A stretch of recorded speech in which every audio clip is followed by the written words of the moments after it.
Zach or Aaron down there? No, neither one. No, neither of them are here. Okay. It is 1 o'clock. We're going to get started. Hopefully they'll be able to join us shortly. I would like to call to order today's meeting for the State of Nevada Executive Branch Audit Committee for November 7th, 2019. Could I ask the clerk to please take the roll? Lieutenant Governor Marshall. Here. Secretary of State Sagaski. Here. Treasurer Conine. Controller Byrne. Here. Attorney General Ford. Ms. DeLone. Here. Chair Governor Sisolak. Here. We have a quorum, Governor. Thank you very much. I'm going to take some items slightly out of order today. I want to read this to you so everybody understands where I'm standing. We will take agenda items slightly out of order. We will hear agenda items 1, 2, and 3. I will open up a discussion on item 4A, the presentation of the 6-month follow-up status reports, Board of Dental Examiners with comments, followed by a hearing on that item. We will then move to item 6A, that's audit 18-05, Nevada's Independent Occupational Professional Licensing Boards. We will then return to the remaining items on the agenda as they appear in that order. Next item is item number 2, public comment. This is the first time set aside for public comment. Anyone wishing to address the board, please step forward, identify yourself for the record.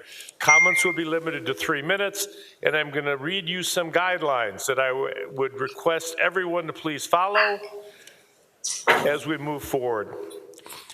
Could I ask the clerk to please mark Attorney General Ford and Treasurer Conine present. Thank you, gentlemen. That's okay. We start on time. We have a very extensive agenda today, and to complete this agenda within a reasonable amount of time, these are the public comment ground rules, and I ask you all to follow them. Individual comment will be limited to 3 minutes per individual. Please avoid repetitive, redundant comments. If you have a group attending on the same subject and wish to comment, please identify a representative of that group to make a single set of comments, limited to 3 minutes on behalf of that group. The Nevada Open Meeting Law does provide for limitation of comment that is disruptive or unrelated to subjects on today's agenda. Before you provide comment, please note that these reasonable restrictions on public comment. These periods are not a free-for-all. Please avoid personal attacks. As a matter of fairness, making claims against individual people in this forum generally does not provide the aggrieved person with the opportunity to respond. What's more, well-reasoned, thoughtful positions tend to be more persuasive generally. Public comment is a critical part of our citizen participation in the democratic process. We are all in this together, and each of us wants to make the state a better place, despite any differences of opinion. Please be respectful of your fellow citizens, of the board's time constraints, and of the institutions and processes under today's discussion. Finally, please understand that change in government never happens immediately, but is subject to rules, processes, and procedures that each of us who took an oath to uphold the law must follow. With that, I will open the public comment for our item number 2 on the agenda. Anyone wishing to address the board, please step forward, identify yourself for the record, and comments will be limited to 3 minutes. I'll start in Carson City and then go to Las Vegas. Do we have anyone wishing to address the board? Seeing no one. Do we have anyone in Las Vegas? Yes, we do. Good afternoon. My name is David Moore, and I just saw a California prosthodontist named Dr. Dean Ramus, who has totally brought me out of pain within 2 dental appointments. And I tried to see all 7 prosthodontists in Clark County, but they wouldn't help me because they didn't want to be involved. And one Nevada prosthodontist was so hateful and malicious that he even lied to the police to get rid of me. And he did this after telling me he had a solution, and after telling me all the other dentists were lying to me. Listen, I could go on and on about the horrific treatment I received, but I'm here to offer a solution. I would like to collaborate with the governor in creating full-time oversight of all the licensing boards. And I say we begin by creating a pilot program for the dental board in particular, where we utilize an online learning management system that will ensure all practitioners are kept up to date on our ever-evolving standards. And let's create a top-down financial budgeting and oversight system that takes the fluctuation of both hard and soft money into account. And finally, let's create an anonymous online written committee system that removes personality and politics from the governing system while ensuring accountability and transparency. For what is really the problem here? I mean, you can write all the laws you want and nothing will change. For while the problem is systemic, it is also human, meaning the power hungry will always find a workaround. This is why we must create a more delegative democracy that decentralizes the power by giving it back to the people. And this is how we will take back our democracy, by taking back our licensing boards via this proposed reformation. For as you know, our justice system has been corrupted by the rich, which means you must be rich to sue someone for justice. And this means that white-collar crime is so pervasive that the rich have corrupted our entire democracy, which ultimately means the licensing boards must be made up of concerned and qualified citizens, not just licensed practitioners. And to execute this solution, the Board of Examiners will need to appoint an attorney who is also a CPA for the financial oversight. And we will need cybersecurity and HIPAA consultants because we will be digitizing and streamlining the entire system so as to ensure that public safety is the primary concern. This will entail creating an online complaint process along with a standardized investigative process for both the licensees and the licensing boards. And I, David Harold Moore, am asking to be appointed as the executive director of this new board oversight initiative and also as the new interim executive director of the Nevada State Board of Dental Examiners, where we will rehire attorney John P. Kelleher and appoint Dr. James Pauley to be the new president of the dental board, while also instituting a diversity initiative where 50% of the dental board is made up of qualified and served public citizens. Thank you. Thank you very much. Anyone else in Las Vegas wishing to participate in the first public comment section? There's nobody else, Governor. Okay, I'm going to give you one more time in Carson City. Anyone else wishing to participate in the public comment section? Seeing no one, I'm going to close the public comment, move on to agenda item number 3, approval of the June 25th, 2019 minutes. Move for approval. We have a motion and a second for approval on agenda item number 3. Is there any discussion on the minutes? Seeing and hearing none, all in favor signify by saying aye. Aye. Are there any opposed? I abstain, Governor. I wasn't here for You that. got one here, right. We have one abstention. Thank you. Agenda item number 4, presentation of an audit 6-month follow-up, A, Nevada State Board of Dental Examiners, Board Operations ZIA 19-04. I've got some comments that I'm going to make prior to this audit being presented. In the 11 months that I have had the honor to serve as governor of the state of Nevada, one thing has become very clear. There's a pattern displaying a lack of oversight and accountability when it comes to our state licensing boards. As I've attempted to get more historical context and background on this issue, I realized that these problems are not new. They've existed for decades, and many of my most recent predecessors have all dealt with the storm of controversies surrounding the state licensing boards as well, including, but not limited to, issues involving the Nevada State Dental Board of Examiners. As a reminder, former Governor Brian Sandoval initiated this audit of the dental board due to his own concerns while he was still in office. I was warned by many that there have been attempts to address this lack of oversight of licensing boards in the past that have failed.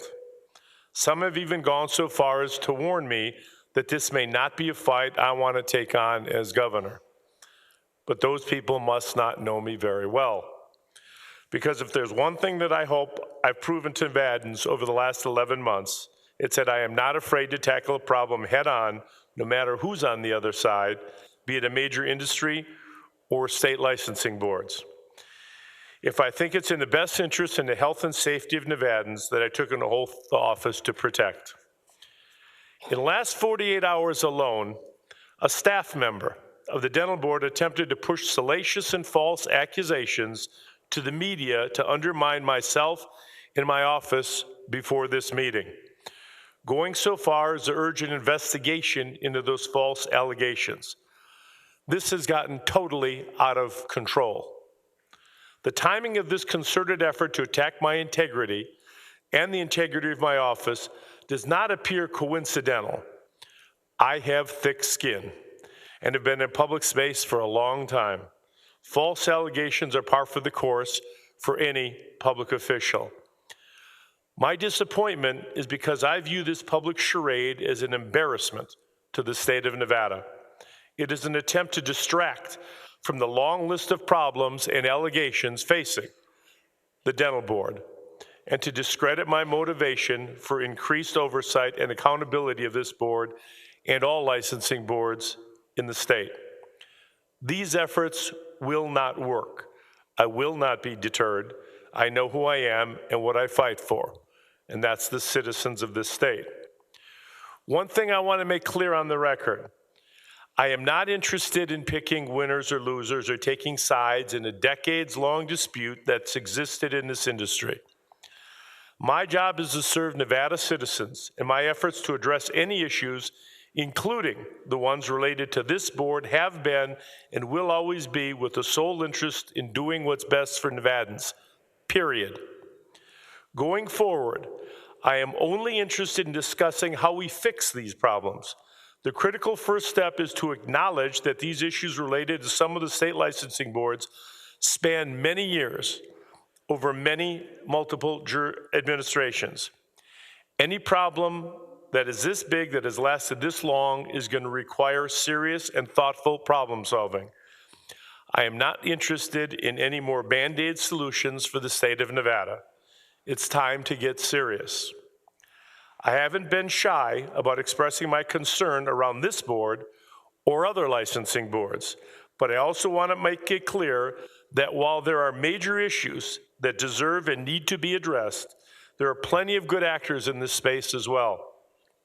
This effort is as much to incentivize the good behavior of some groups as it is to discourage the bad behavior of others. Any board that operates responsibly and with integrity should have no concerns with any attempt to provide much-needed accountability. If they are concerned, that is a clear demonstration of the overall problem and why it must be addressed. While there will be specific instances that will have to be addressed involving individual boards, the problem is long-standing, systemic, and structural, and the problem will only be resolved through a fundamental overhaul of how licensing boards are regulated and overseen. I'm incredibly grateful for the work done by the Executive Branch Audit Committee to assess this board, provide recommendations, and follow up with progress made or recommendations that have yet to be completed. With that, Attorney General Ford. Thank you, Mr. Governor. I don't have prepared remarks, and I don't need any to say what I want to say. First off, I want to agree with everything you've just said. And I want to say that it was utterly reprehensible for people to attack your integrity and the integrity of your staff in this particular arena. I want to say that I stand with you 100%.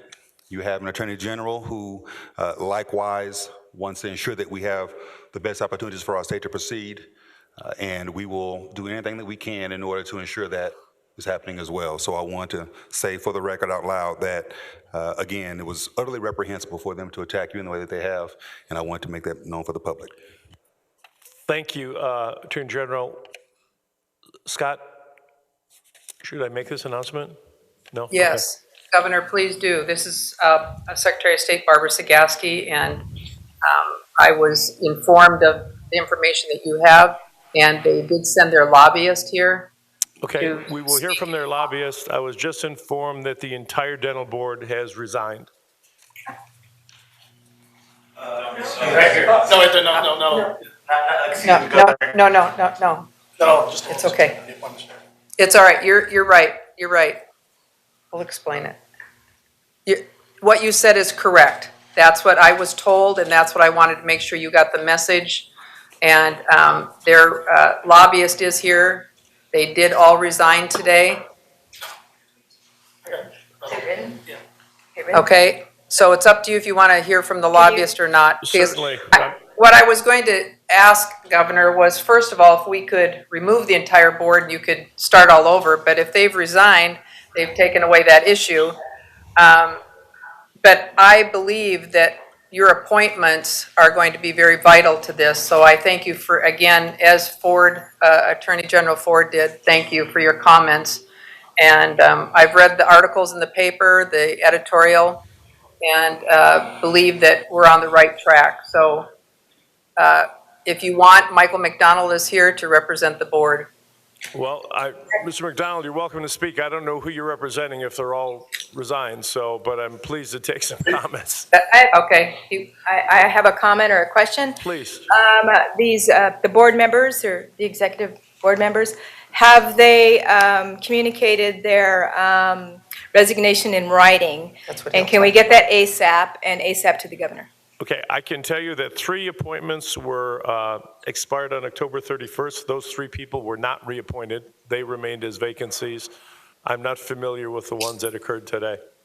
So, Okay. Michael, did you want to Yes, speak? yes, Okay. Madam Secretary.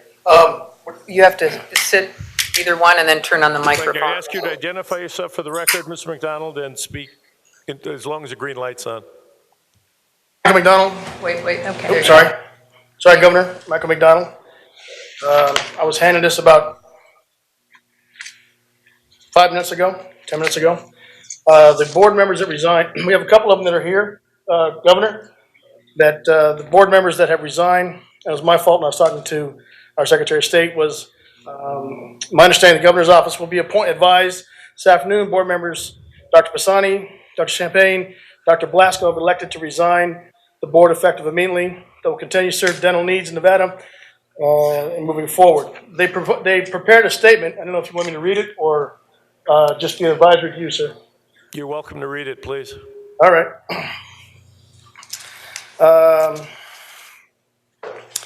Three members, Executive Director, General Counsel, made plans to be here this afternoon. A number of things have occurred in the past few days, weeks, and some members of the attendance and here today. I've been asked to make these comments for those with apologies that are not here. 3 members of the terms expired October 31st, 2019. 2 of those members elected not to see reappointment. The third was advised yesterday they would not be reappointed. Thus, yesterday the board has 3 vacant positions. These vacancies will result in a board that does not have a president, secretary, or statutory requirement review panel, and therefore has been rendered entirely unable to act. In addition, the board was asked to hold its meeting until after the meeting today. It's unclear when or if the quorum will be able to be gathered to attend the Board of Business. In addition, Executive Director Deborah Schaefer-Krug and also Counsel Melanie Bernstein Chapman were advised by the Board Employment Committee this morning that their last day of employment with the board will be December 5th, 2019.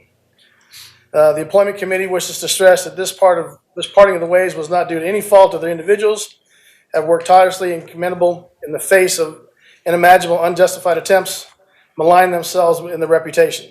The board feels these women have placed in an impossible and intolerable position due to unscrupulous actions by others, and the board members that resigned last night felt it was in the best interest that Mrs. Krug and Mrs. Chapman, as well as the best interest of the future of the board, parting of the ways.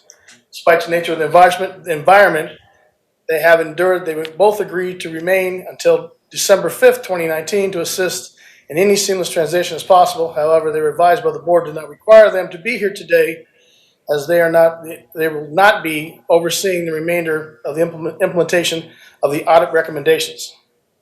As the status of the audit recommendations is the only item on today's posted agenda, there's no reason for them to endure the continued barrage of incorrect, misleading, untrue public comment that is expected to be sought here in malign and disparaging remarks by the board for the years. So that was their statement, Governor. My personal opinion. Also, I have a personal one. Let me share my personal. Yes, please, you're welcome to. I have publicly known you for 25 or 30 years. I know General Ford for a long time, obviously Mr. Zagacki. I stand right with General Ford when he was saying those statements. You've never been a man to hide. You've never misled anybody. And that's my personal opinion as Michael McDonald. Thank you, Mr. McDonald. I appreciate it. And I can assure you that my staff will work diligently to replace the entire board as it stands. And while I say I do have thick skin, and I, in my 20 years of public office, have been subjected to a lot of criticism, I will defend the integrity of my staff to my last breath. So when they are attacked, I take that personal. So thank you, Mr. McDonald. I appreciate your comments. And I guess I'll ask Audit to move forward. Thank you, Governor. For the record, Warren Lohman, Administrator.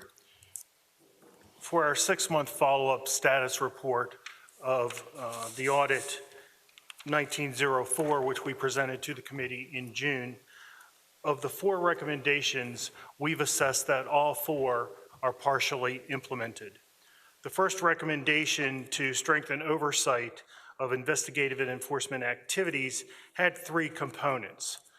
2 of those 3 are fully implemented to the extent that they have made decisions. I would note that the one component to increase the board's pool of general dentistry DSOs, investigators, in Southern Nevada is no longer applicable. However, the actions of the board took approximately 30 DSOs, and they hired one, based on their minutes, part-time investigator to conduct those activities. Those numbers in and of themselves are suggest that further work needs to be done in that area. And given our review of the minutes and the process that the board went through to make that appointment, that would be another area that we would suggest they need to work with the Ethics Commission to ensure that that process meets full ethics law in conducting. The second recommendation, to consult with the Commission on Ethics to avoid conflicts of interest. While the board believed they had fully implemented it, we believe that is still partially implemented. Again, there's more extensive and deeper work that needs to be done with the Commission to assess processes, to assess some outcomes of how they conduct their hiring process, and we would look forward to seeing that completed within the next 6 months. The remaining 2 recommendations, complying with state contracting requirements and Nevada Administrative Procedure Act, there are draft regulations that the board had been working through, and that work at the board level had not yet been completed, and we agree with their assessment that that is only partially implemented. That concludes my overview, if you have any questions. Thank you. Do we have any questions regarding the audit or its findings? Do we have any questions down south regarding the audit and its findings? No, Governor, there's nobody here that wants to talk about this. But I do want to say that the auditors are awesome, and they did a great job in my office, and I'm very happy with, as I've said before, what they've done. I am too. I'm thrilled. We can't thank you enough, and I will ask that these recommendations, my staff will work with the newly constituted board to make sure that we get ethics training up front and refresher on open meeting law and those sort of things. And if we can work with General Ford to make sure that that happens for all the new people coming on, we might be able to avoid some of the problems moving forward with the newly constituted board. Any more comments? Treasurer Conine. Director, how do we ensure that this information gets passed on to the new board and that they continue to follow up? And we spoke about this a little bit, but how do we make sure that we've got that continuity?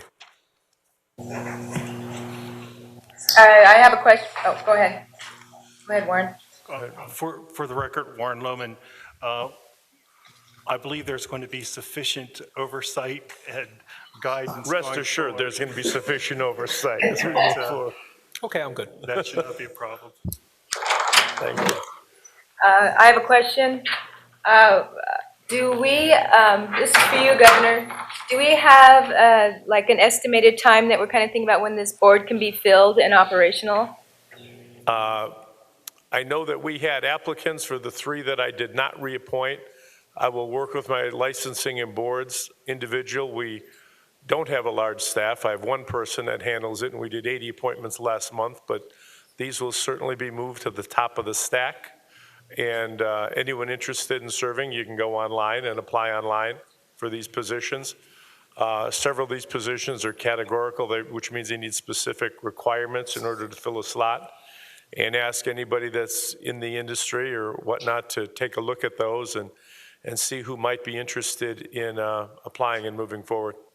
But we will do it as expeditiously, yet thoughtfully and diligently as possible. Thank you, Governor. Thank you. Okay. I appreciate that. So now I'm going to go to agenda. Let me find where I'm at here. I took some more out of order. 6A, Governor. 6A? 6A. Thank you very much, Warren. Appreciate it.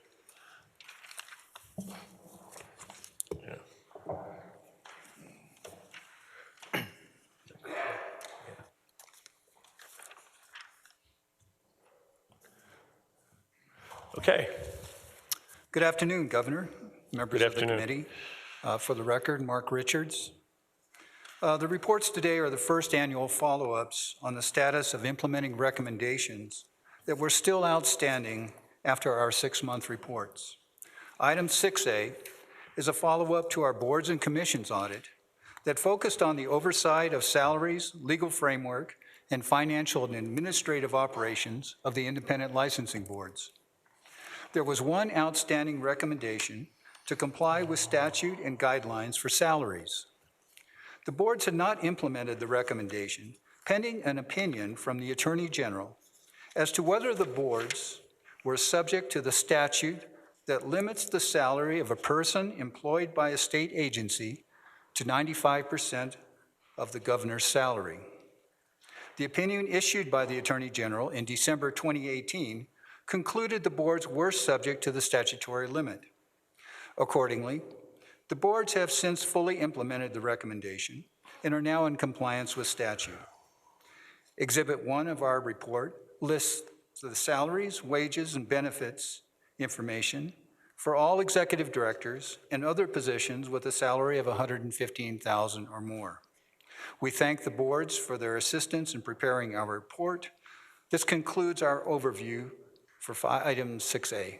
Thank you. Could you remind me of what the recommendations were to the EBEC committee regarding the original audit on the independent occupational licensing safety boards?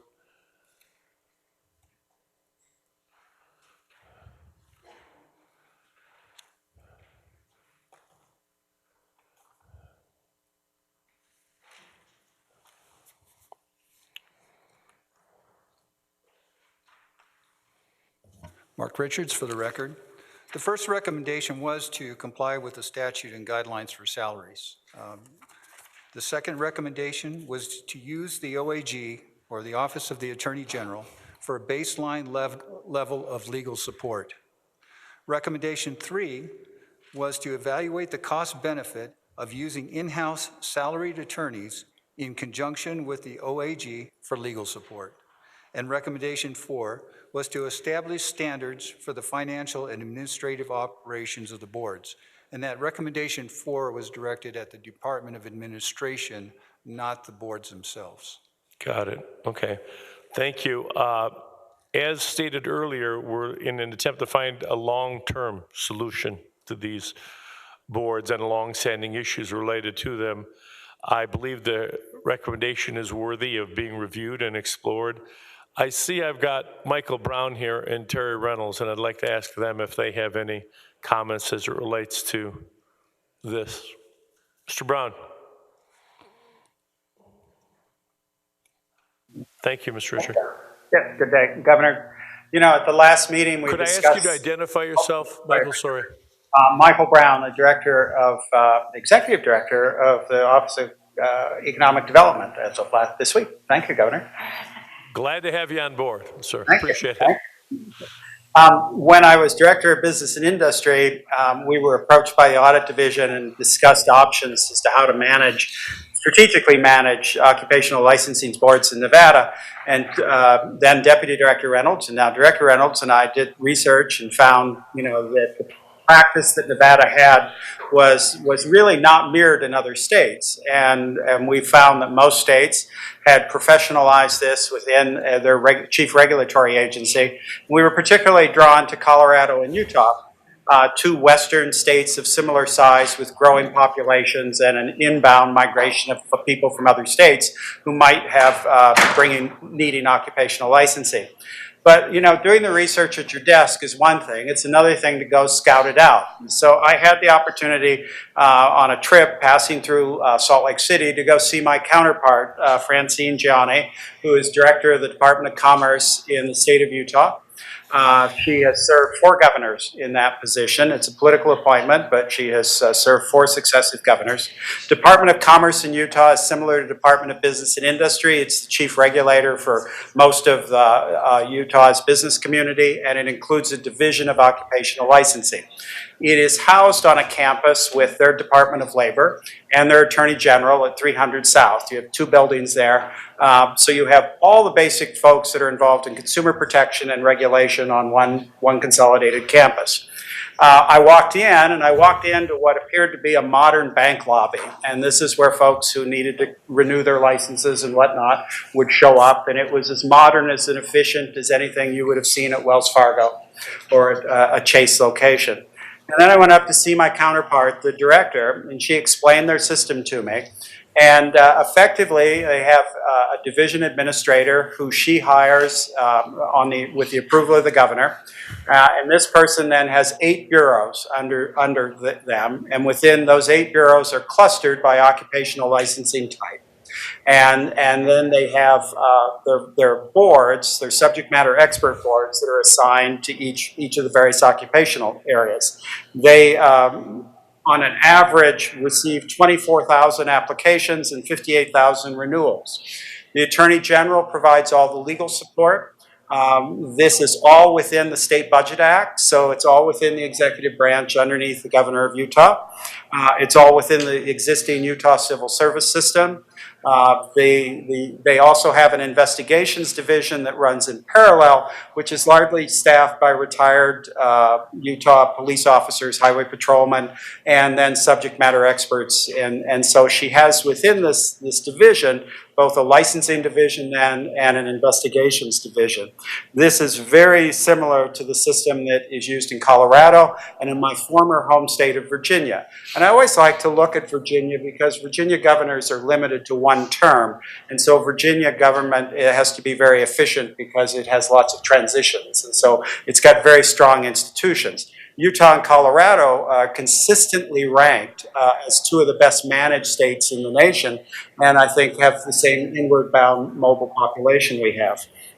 But I also took it a step further because the director over in Utah, she said that the National Governors Association and the Council of State Governments, she's been on a task force of 6 or 7 states that are doing what they can to lower the barriers to facilitate the transfer of occupational licenses across state lines. In fact, the Trump administration's launched an initiative in this in cooperation with the National Governors Association. She expects major news to come out of the NGA and Council of State Governments in the near future. And she told me that the Utah Governor Office of Economic Development has prioritized the facilitation of occupational licensing as part of their economic development program. If they have a 2-career couple coming to Utah and one needs an occupational license, they don't want that to be an impediment for the other spouse finding a job, let's say in technology or something, where they don't require it. So you have this fully integrated system. And I asked her, I said, so if you have a physician or a practitioner that might be sanctioned, does your workers' compensation system know that that's happened? And she said, oh yes, this is all cloud-based. She says that the information flows over so that you have this horizontal level of communication. And I thought, well, this is really remarkable. And so since so many occupational licenses tie back to small businesses, I did a bit more research. And, when you look at the regulation of small business, the Pacific Research Institute did a nice 50-state study a few years back, and Utah ranked 12th in favorability for small business. So one can't argue that this system is impeding small business. Colorado ranked 25th. Regretfully, Nevada ranked 30th, and we're going to try to move that up. We scored well in the area of issues like workers' compensation, but we scored 40th in the nation in occupational licensing as it relates to the formation of small business in the state. Utah scored 25th, Colorado was 8th. Most disappointing is that California, for the formation of small business in the area of occupational licensing, actually scored better than Nevada at 35%. And so, I was quite impressed with what I saw in Utah. It validated the desk research I had done. The director offered her support and assistance, and if we wanted to take a closer look at their system, everything I saw there was modern and efficient and designed to serve the consumer. And like I say, they've had the system up and running for several decades. Our system, Governor, really dates back to many, many, many decades. And as we have moved, I've done some research, and I'll close on this. Richard Bryan is a distinguished citizen in the state. And when he came on the scene as a state senator, Nevada ranked 47th in population. Today, we rank 33rd in population.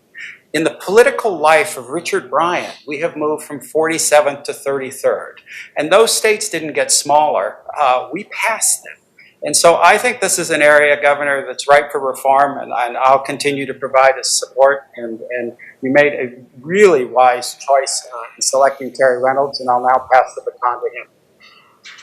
Thank you, and I'm going to ask Terry for some comments, but if you could hold those for a second. I apologize profusely. I'm going to call a 5-minute recess. I have some extremely time-sensitive issue that I have to deal with in my office. I will return in 5 minutes. We are in recess.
Thank you. I appreciate that. I appreciate your cooperation. I'm going to finish this item and then go back to the previous item as soon as we're done here with some new information. So, Mr. Reynolds, thank you. Thank you, Governor, and members of the board. A couple things I'd like to say. We started working on this with your audit committee in 2018, and they did a deep dive into what we do in business and industry. For context, the Department of Business and Industry issues about 265,000 licenses, so pretty substantial. There's some central themes when we looked at Colorado and Utah with Director Brown. The common themes were central administration, internal controls, legal provided by the Attorney General's office for regulatory issues, updates, and hearing support, and also consumer protection. Those were evident in each one of those states in terms of how they conduct the oversight of their licensing, occupational, and professional agencies that work with that. The boards were made up of subject experts that were paired with the division in these states, as well as private citizens who worked with the division. Policy matters were left up to the overview of the occupational boards, but they worked closely with the division and in Utah with their bureau managers. The websites of the two occupational divisions in both Colorado and Utah are informative, they're transparent, and provide excellent consumer and occupational information, i.e. disciplinary actions. It's very easy to find board minutes and regulatory actions for each occupational area. The websites also promote occupational career information in context of that, so that if somebody's interested in one of those occupational careers, they can get information there too. The occupational licensing structure is very similar to the structure that we've provided with centralized administration and support with the Department of Business and Industry. The department consolidated our fiscal, IT, HR, and with legal support provided by the AG's office within all of our agencies. The balance of the licenses that we have within, although we have licenses just about in every area and every agency that we have under B&I, the two that stand out are insurance and real estate. 41,000 in insurance and about 180,000 licenses within the insurance division. So very substantial. All handled internally with centralized budget functions, oversight control, compliance auditing of those boards and commissions. We believe that the central administration and consistency of regulation for the occupational and professional licensing in Nevada is a step in the right direction for effective government and consumer protection. So thank you, Governor. Thank you very much, Terry. Do we have any questions for Lieutenant Governor? Thank you. Kate Marshall for the record. Thank you very much for your comments. Before I would be able to make a decision on this, I would really need to see what kind of budget effects it would have for us to do this kind of upgrade. And I'd also like to see a cybersecurity analysis as soon as you start talking about putting things on the cloud. I know when I was treasurer, it was analyzed at the state level, and it was determined that for security purposes, we could not move that way at that time. Things change quickly, but I know we have also in various boards and things, we have tried to do a number of things. Each time they have a budgetary impact, and I think that that's a necessary component of any analysis before we would move forward with such a recommendation. Terry Reynolds, Director for Business and Industry. We would wholeheartedly agree. We have started to do an analysis of the cost per licenses in both Colorado and Utah and compare that to what we have in Nevada and what we do within the Department of Business and Industry. So I think that's an essential component to make sure that we can be effective, but also providing centralized administration and control. So we totally agree with that. On the IT side, that is a state concern and a concern within our department that we are consistently talking about, and just had extended dialogue within our department in the last couple of weeks to make sure that we are protecting the information that we have. We get audited by the FBI to make sure that we have sufficient controls within our licensing functions that we do for our different industries that we serve. But that is a very much an important and critical component of this. Thank you. Attorney General. Thank you for your presentation. And along those same lines, I'd be interested in knowing how the other states, the comparable states, do the staffing relative to assistance from the Attorney General's office. Currently, we have, as you know, some boards that have their own in-house counsel or captive counsel, and we do little work here and there, but there's some others where we do most of the work for them. And in order to be consistent, I'd like to know what type of arrangements are had in Colorado and Utah, what have you. So I'd love to have a conversation with you about that. In addition to, again, the monetary component of all of this, to the extent the AG's office is going to have to increase its services to boards and commissions, we would like to know what the money looks like on that point as well.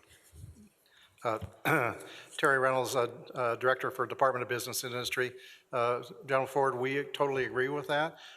And we are going to have, actually, we think the most effective way is to have, we'll probably have staff member visit both those areas and do the analysis and sit down and make sure that we get specific, correct information from those areas so that we're not, just not reading it off of their budget reports, that we actually sit down with their fiscal staff and go through those numbers. So we intend to do that with the authorization by the governor's office, but I think that's an important component too. Thank you. Treasurer Conine. I had two questions. One, if you could include in the cost-benefit analysis, we know that currently boards and commissions that are not state agencies aren't able to invest through the rest of the state through things like the LGIP, the Local Government Investment Pool. So there's probably some earnings there that we could calculate when we're looking at it. And the second one is, do we think that there are going to be savings, or could you analyze the savings associated with not having independent lobbying efforts to the extent that if it was part of BNI, they wouldn't all need to hire lobbyists? Terry Reynolds, Director for the Department of Industry. We think by consolidating the administrative controls and working with our existing division heads and their staff, who actually are knowledgeable and conduct their own basically fact presenting to the legislature, that we could save a considerable amount of money in that area. The legal costs, I think there could be, because we've peeked into some of the contracts that we have, and I've sat through enough Board of Examiner meetings to know what some of those contracts are for outside counsel. There are times when you have to do that with litigation, but there are the general hearings, administrative work, regulatory work that has to be done through working with the Attorney General's office and their assigned deputies, I think would be very cost effective. Good. Any more questions? Do we have any questions? Catherine or Barbara? No? None, Governor.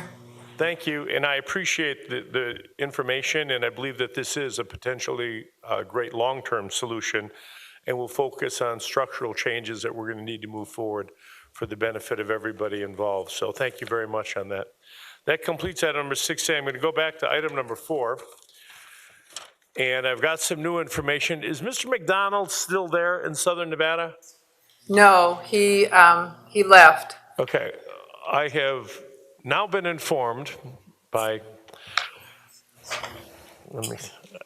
I've now been informed by that the representative of the dental board may have been incorrect in some of the information that he provided, and 3 of the board members are in Southern Nevada and would like to come to the table and make a statement. So I've got, I believe, Daniel Moore, David Lee, and Gabriel Chioffi.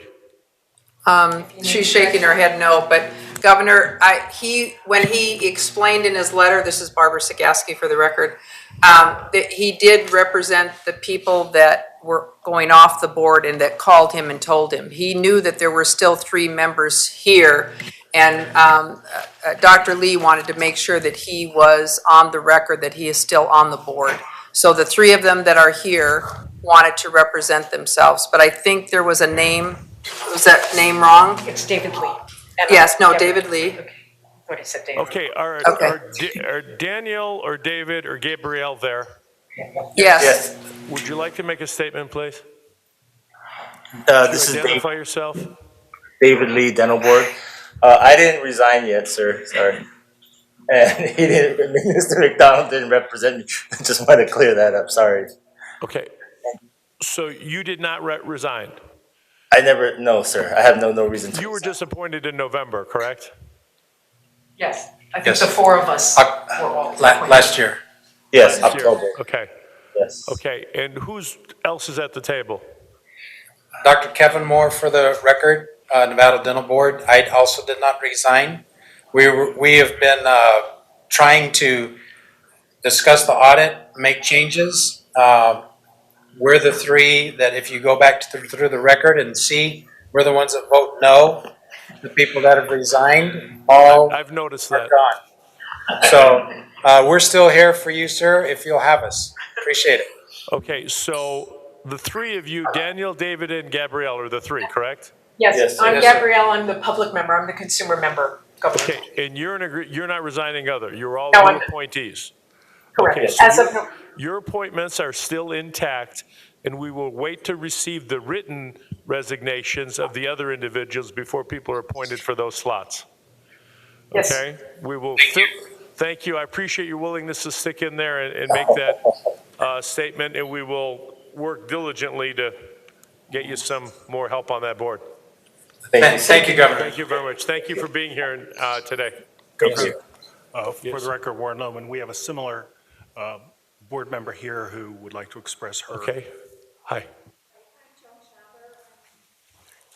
Hi, I'm Joan Shadler. I'm the hygienist on the board from the Northern Division. And again, same as with the South Division, I was not aware of resigning. I'd never mentioned to anybody that I was interested in resigning, and I would like to continue to stay on the board. I was appointed in December. I began in February of 2019 to work with the board, and I would like to continue to also to help the board and help the governor with the needs of our community and serve our Perfect. Thank you. So patients.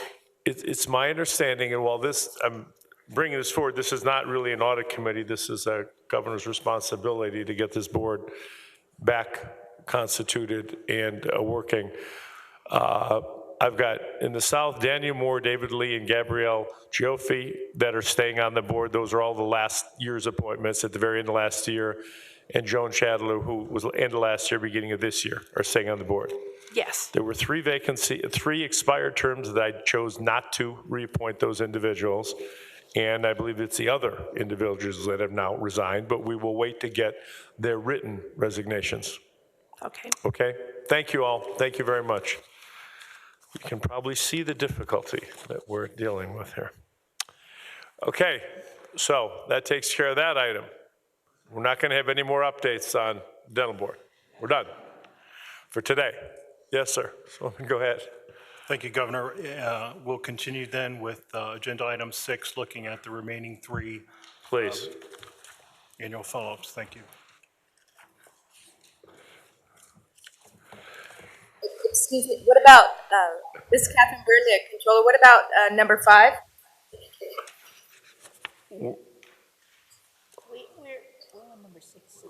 We're on 6. We're going out of order.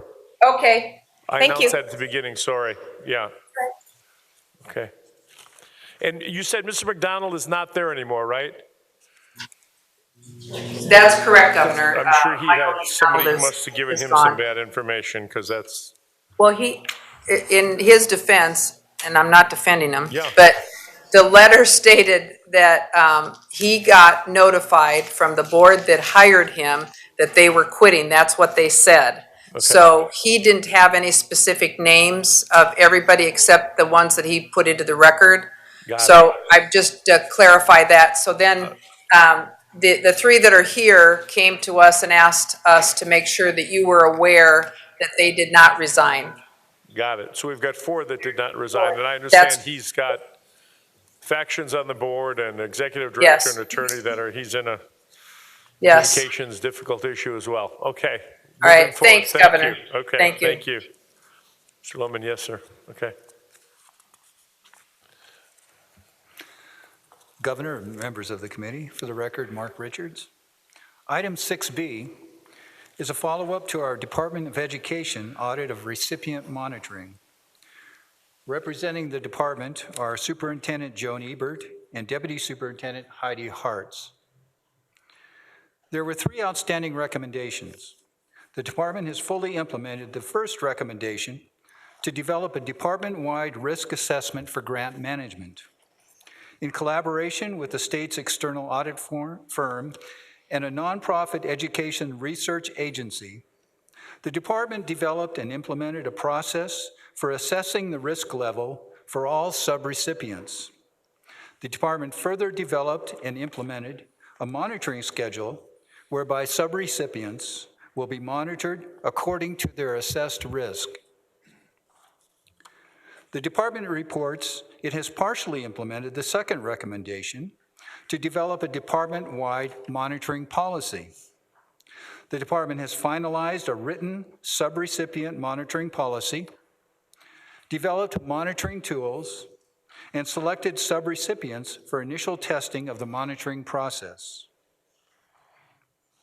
The department also reports it has partially implemented the third recommendation to improve fiscal monitoring for all grants by implementing checkbook controls that reconcile expenditures between the state's reporting system and internal grant requests. The reconciliations provide the current status and spend down for each subrecipient, allowing the department to monitor unused funds, revise award programs, and reallocate unused funding. The department expects full implementation of the two recommendations by January 2021 upon attaining certain milestones that include the hiring and training of newly authorized auditors and completing the initial testing and refinement of the remonitoring process. We thank the department for its assistance in preparing our report. This concludes our overview of item 6B. Thank you. Did the department want to make any comments? It's not necessary, but no. Do we have any questions regarding, I'm proud of everything that you're doing, just so you know that. Thank you. Do we have any questions regarding this audit? Any questions in Las Vegas? No None, Governor. Thank you very much. That completes that audit review. Next item. Governor, members of the committee, for the record, Mark Richards. Item 6C is a follow-up to our Department of Corrections audit of off-site medical care. Representing the department are Acting Director Harold Wickham and Deputy Director John Barrowman. There was one outstanding recommendation to ensure in-network providers are utilized for off-site medical services. The department reports and has partially implemented the recommendation by continuing to utilize in-network providers whenever available. State purchasing requested that the department extend its preferred provider contracts to the end of fiscal year 2021 to allow the coordinated renewal of the state's contracts. The department intends to emphasize the importance of having enough in-network providers in the renewed contracts.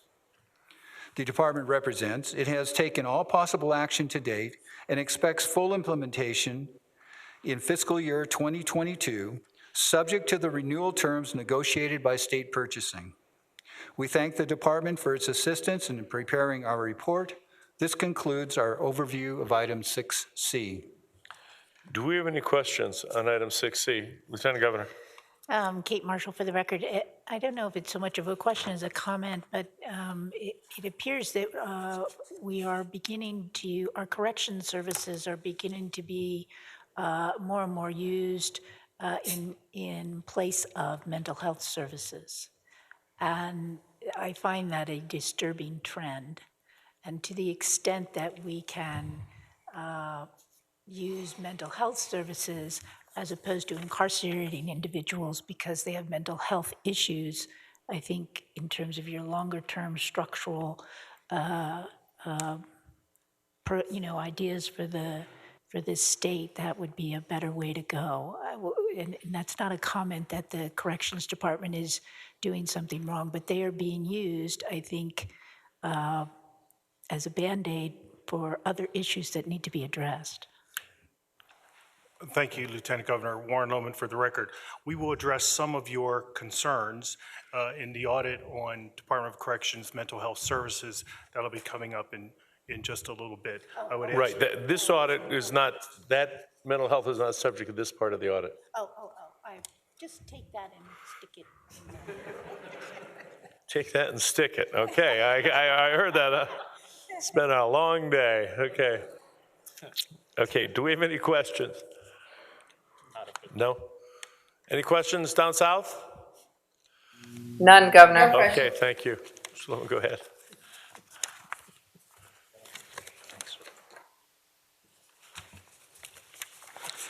Governor, members of the committee, for the record, Mark Richards.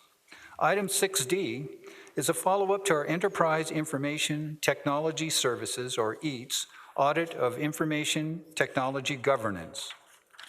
Representing EATS are Administrator David Hawes and Chief Enterprise Architect David Axtell. There were 5 outstanding recommendations. EATS reports it has partially implemented the first 4 recommendations. However, EATS determined that further implementation of those recommendations requires additional resources that were not funded for the current biennium. EATS represents it will request funding for the resources required to fully implement the first 4 recommendations during the next legislative session. EATS also reports it has partially implemented the 5th recommendation to develop guidelines to comply with statute and assist agencies with strategic IT plans by developing a strategy document to require collaboration with agencies as they develop their plans. EATS notes that guidelines for the submitting IT plans will be included in upcoming budget instructions and codified in regulation. EATS expects full implementation of the 5th recommendation by December 2020. We thank EATS for its assistance in preparing our report. This concludes our overview of item 6D. Do we have any questions on item 6D? Treasurer Conine. Zach Conine, for the record, this would probably be directed to the Davids, but these items appear to be things that you would be doing in your standard practice, exploring using a unified networking structure, for instance. I'm curious as to the incremental costs of these as opposed to simply a shift in focus. Good afternoon, Dave Hawes, Administrator with EATS in the Department of Administration. Thank you for the question. Yes, many of these efforts are, we pursue them with the resources that we have. Keeping in mind that the division is an internal service fund division, and so we're typically funded for those activities and those tasks that have been specifically funded for us to complete, and so we pursue those. In this case, for example, looking at a 5-year cost-benefit analysis to bring in other data centers into a consolidated data center requires a significant effort. There's approximately 27 data centers that are within the state that are being used at this time. If you think about each of those data centers, they have their own set of hardware, software, networks, staff, locations that are all disparate in some cases. And so in order to look at an effort of bringing them in and understanding their specific needs to become consolidated is a significant effort, requires a certain amount of expertise. We don't have that expertise just on hand to go pursue that type of activity because we're pursuing those things that we've been funded for, such as Office 365, upgrading to Windows 10, those types of activities. Sure. Thank you. So what's the useful life of the technology that would be in one of those data centers? The data centers that, Dave Hawes for the record, the data centers that we're referring to have been around for some time within the state.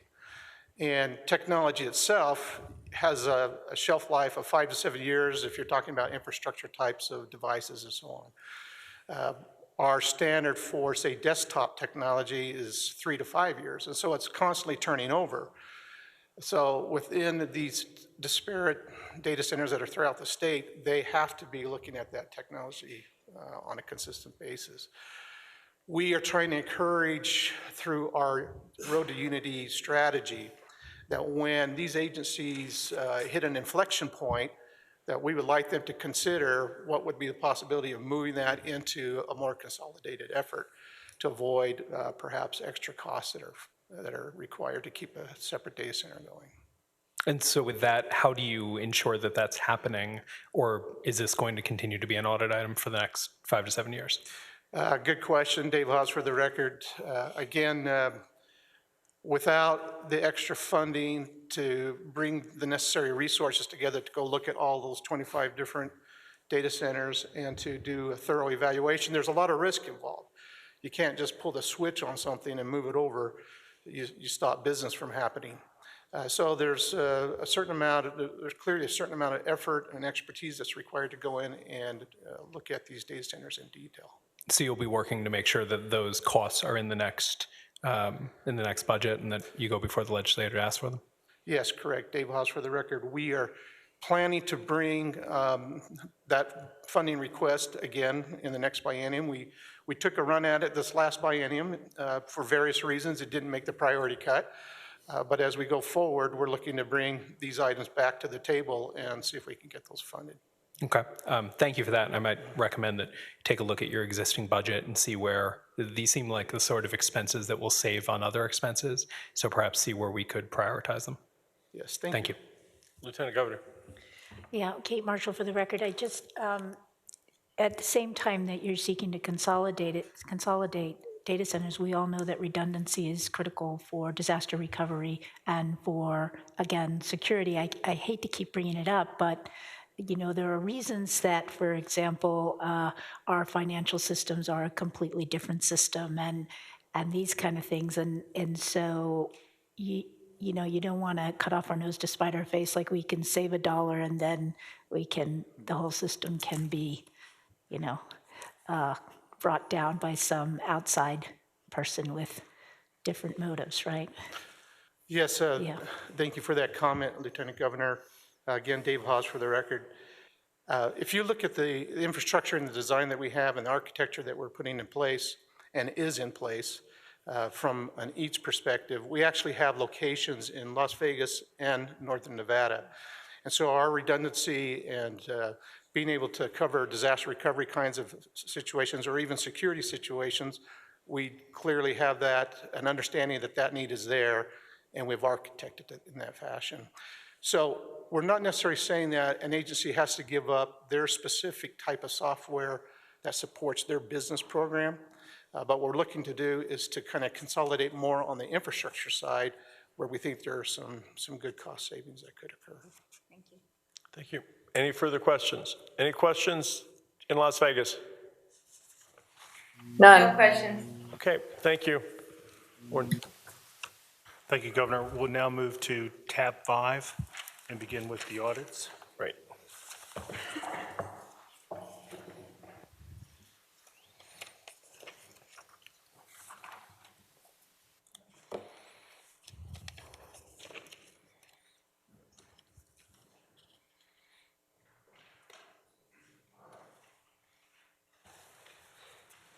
Good afternoon, Governor and members of the committee.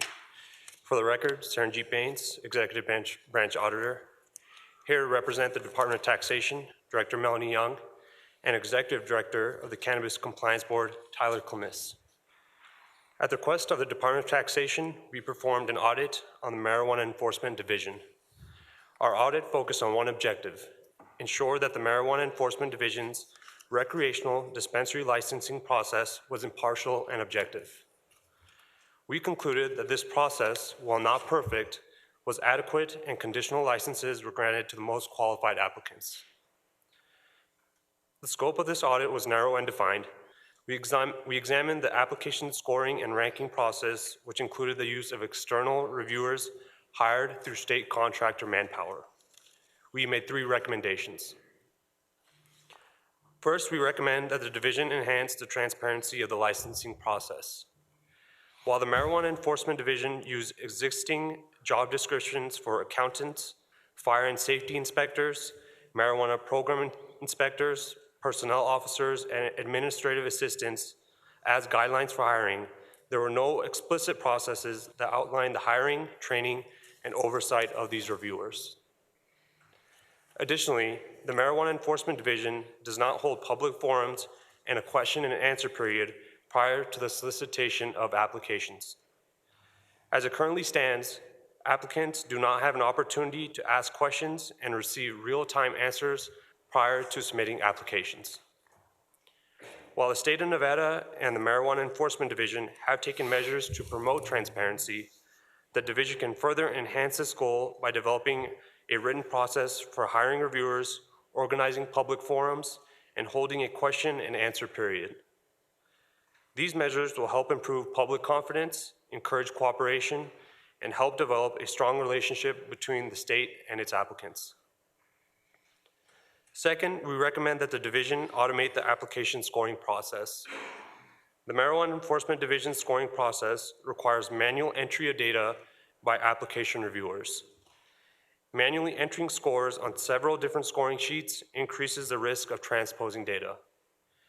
While we found no material errors in our examination of the scoring process, pursuing a software solution to report scores would limit manual data entry, improve efficiency, and reduce the risk of data entry errors.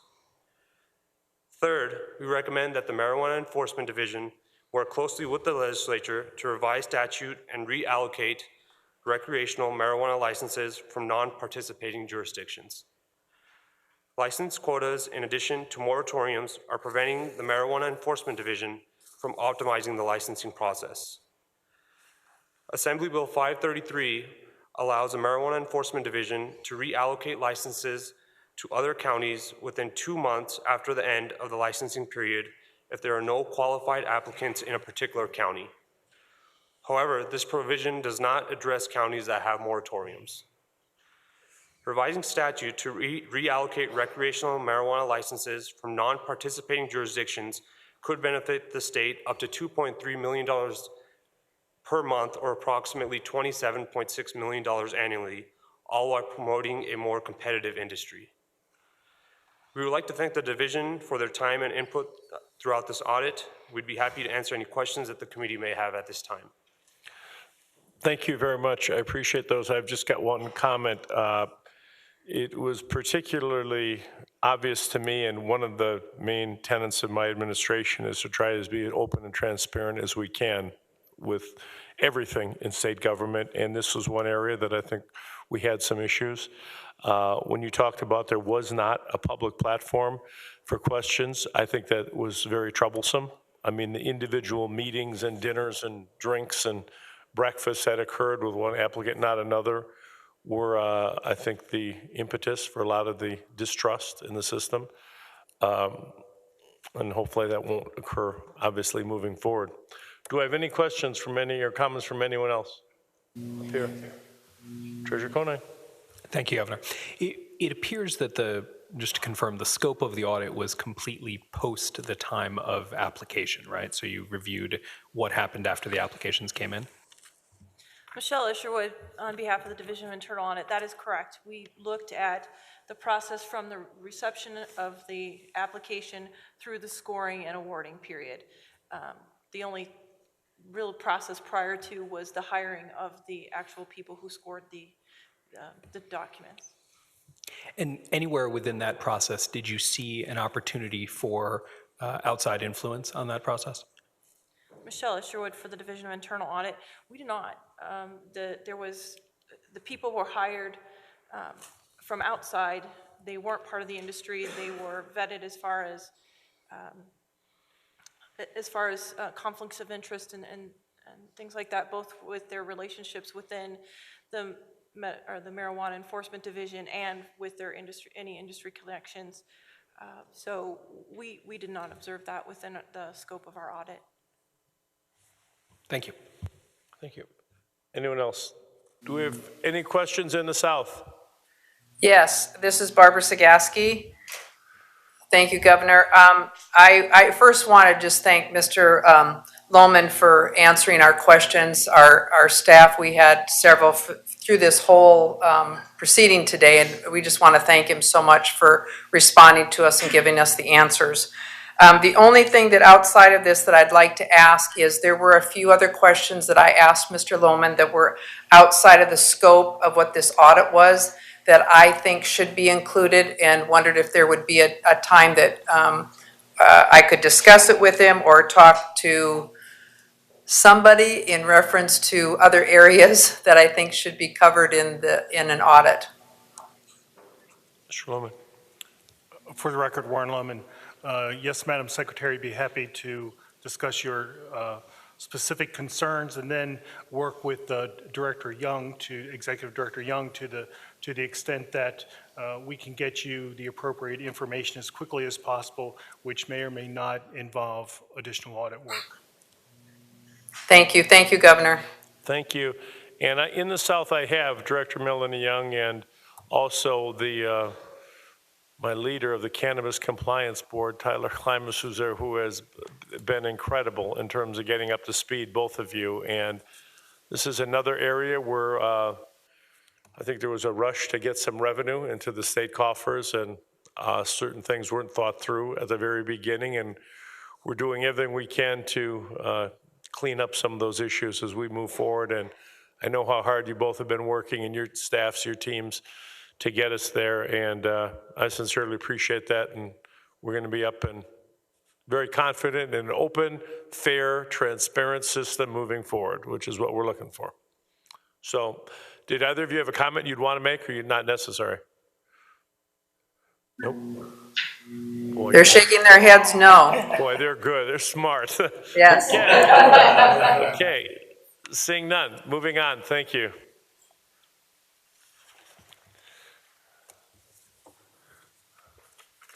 Thank you, Governor. We'll move on to the next audit, which is the State Public Works Division, leasing services, commercially leased office space.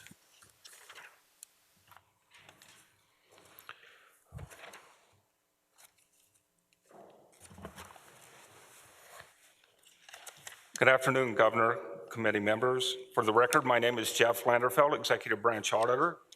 Here to represent the Buildings and Grounds Section Leasing Services are Ward Patrick, State Public Works Administrator, and Ron Cothran, Deputy Administrator of the Buildings and Grounds Section. Our audit focused on leasing services processes with the objective of developing recommendations to minimize the cost of commercially leased office space. Leasing services must improve to avoid binding state agencies to office space contracts that are either overpriced or unnecessary. Commercially leased office space costs can be reduced by maximizing negotiating leverage and avoiding commercial leases when state office space options are available. To that end, we make two recommendations. First, we recommend leasing services ensure the negotiated rates for commercially leased office space reflect the strength of the state's bargaining position.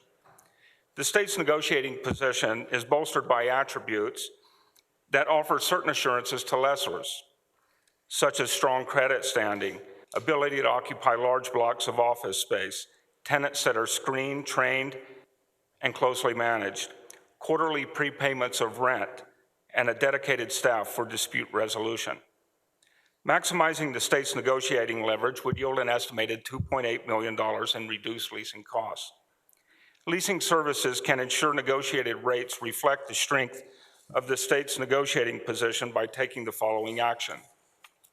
Extending the timeline requirement for space requests will allow adequate time to pursue other locations without compromising bargaining leverage. The current criteria of 3 months is inadequate.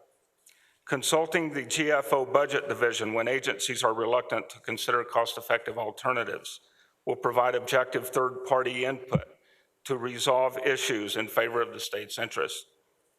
Enhancing staff qualifications will provide needed oversight and day-to-day operational assurance.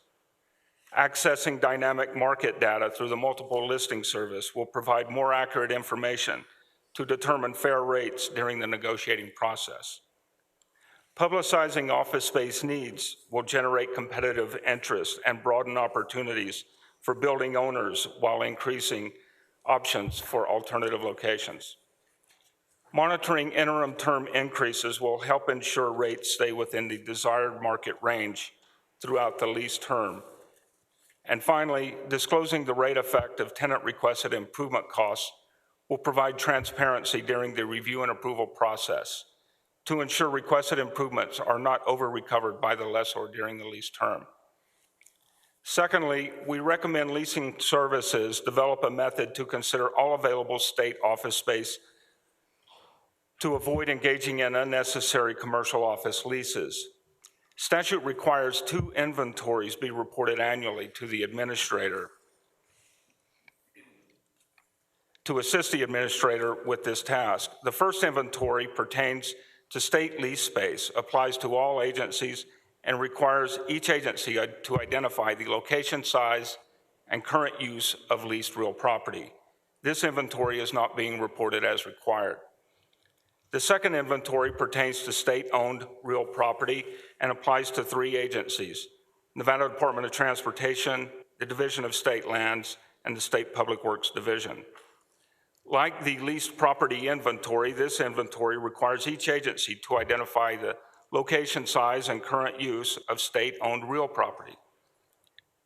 This inventory is reported, but the information provided does not identify available office space.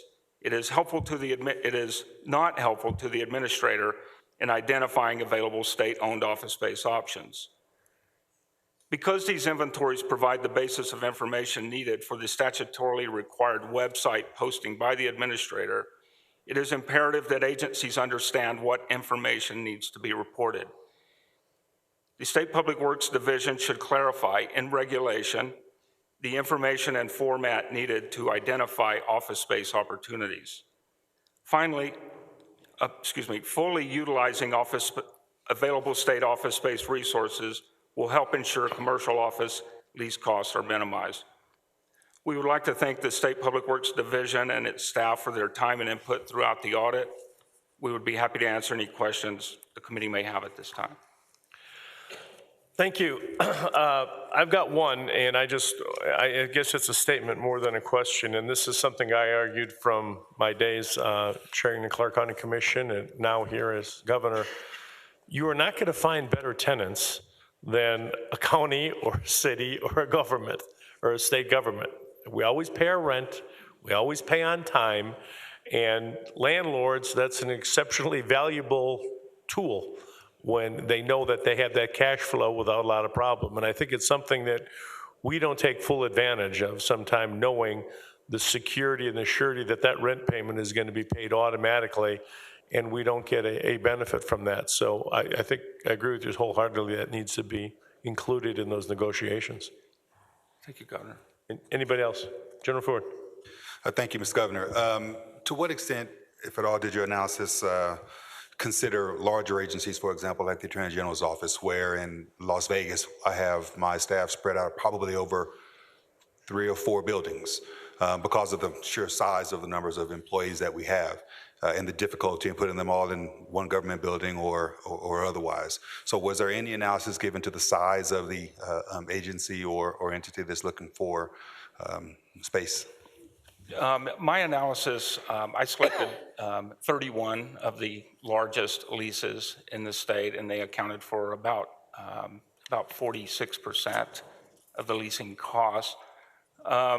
So it included the larger leases. However, I think your question maybe goes to an issue that I will address in the second audit. Then just looking at consolidation efforts, and I'm sorry? It was a joke. Oh, he's doing stand-up comedy now. My buddy here. I'm sorry. But this second part of the leasing audit will look at whether the state has a mechanism in place to take advantage of consolidation efforts or assessing office space needs throughout the state and finding consolidation opportunities. And then looking at the financing mechanisms on whether the build or buy and renovate or lease options are the most advantageous to the state. So that's kind of a subject we'll be looking at in the next audit. Any more questions? Okay, great. Member DeLong, here you go. You've already asked the question. Oh, for the record, Trudy DeLong. I don't know which side to ask, but I'm wondering, is there a commercial real estate person who's employed by the department? Good afternoon, Ward Patrick for the record. We have been looking into getting real estate licenses. So we have some people that have some of the credits necessary to get the lower level licenses. and we're pursuing that as part of the audit findings. I would highly encourage that because I think there would be a lot of benefit to running this particular agency more like a business because it is real estate. Second, on the rates that are listed for the average square footage, are those typically fully loaded rates or just per square foot? Ward Patrick, for the record, the division looks to get leases on a fully loaded, so we're getting all Okay. the services, no triple net. This is a full service lease. Perfect. And I had one last question. In line with that, doing a commercial real estate type approach, if there are vacancies in state offices, is there any ability to market those to other, say, local governments, nonprofits, something? Because if you could get $1.76 a square foot versus the $1.07 internally, I think that would be an avenue to proceed as well. Ward Patrick, for the record. Yes, that's part of the audit that's one activity that hasn't really been pursued to a great extent. So that finding or sub-finding will be one of our most challenging areas because it just hasn't really been pursued or been done before. We're accepting the audit finding and pursuing it. Okay, thank you. Thank you. And to segue on your comment, that is something that my staff has brought up before. Some of the staff are taking continuing education in the real estate field to negotiate these leases, get a better feel of, comps and so forth and so on. So the department's taking the steps. It just is a little slower than sometimes you might like in the private sector. Treasurer Conine. Oh. Hi, Governor. This is Catherine Byrne. Okay, go ahead, Catherine. I have a question. It sounds like you recommend we move towards a more centralized service for this leasings and grounds, and because I know that there's other agencies, like we talk about somebody going out and doing their own negotiating their lease. So are we talking about efficiencies to more centralize this service? I'm not really I'm sorry. One more time. For the record, Jeff Landerfeld, Executive Branch Auditor. My audit didn't really look at any benefit to including currently exempt agencies from the leasing process into the existing leasing services program at Buildings and Grounds. As you know, there are two agencies, corrections and higher ed, that are excluded from leasing services, from having to go through leasing services to acquire their leased space, as well as some boards. Boards have the option, and many of them do. However, some of them don't. But I did not really address whether those exempt entities should be non-exempt. Okay, so you have several exempt entities or agencies? There's two, higher ed and corrections, yes. Two that you know of. But has anything else come to your attention over your time that you see people just negotiating their own lease rates? Okay, Okay, I'll give you an example. Okay. Let's say we have a state-owned space that is available, but it really does not meet the optimal needs of the agency. So maybe the agency director goes out and tries to find a space, and it works for them, and then they move forward on either themselves negotiating that contract, or what. Yes.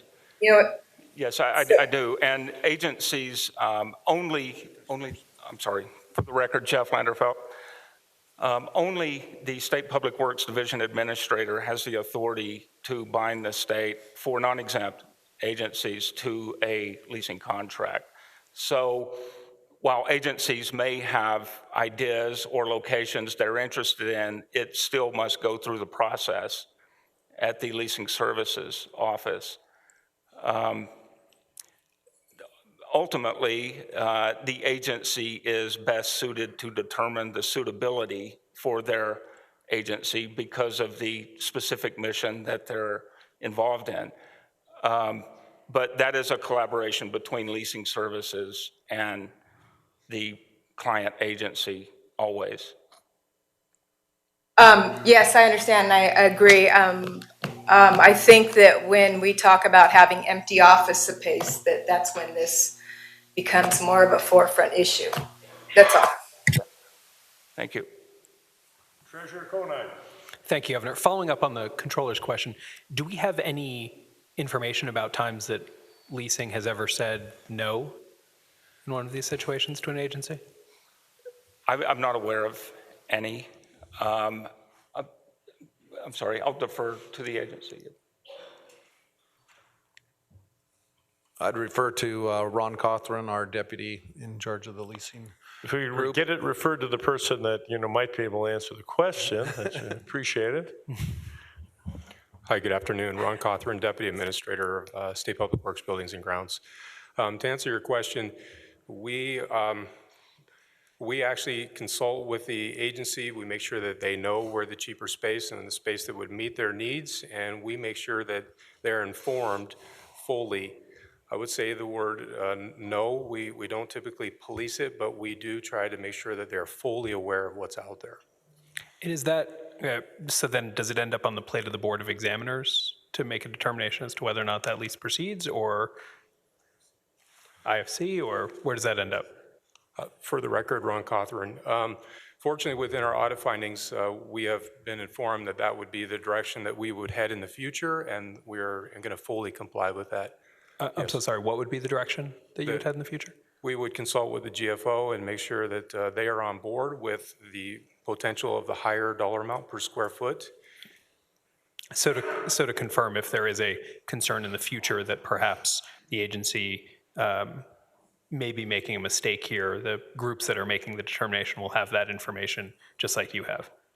For the record, yes. Okay, great. And Governor, if I could, 2 additional comments? Certainly. Sorry. Our credit rating went up, and I'm very proud of you. You did a great job. Well, that was one of my comments. I know it was. I was hoping that they'll tweet that out there and let you know. If I... media. But so comment number 1 was if we were a good tenant a week ago, we're a better tenant now because both Moody's and as of today, Standard & Poor's have increased the state's credit rating. You got it in there. Good See, there it is. Okay. And number 2, for that second phase of the audit, if we could look at what we would need in order to make sure that the Nevada Real Property Corporation, which was an entity that was originally set up in order to create, to effectively build new buildings like the Bryan Building for state action, if we could include that, I think that could be a tool that we haven't used in quite some time. All right, thank you. Thank you. Anyone else? No. Moving on. Okay. Thank you, Governor. We'll be staying with the Public Works Division Building and Grounds section with an audit on their project management.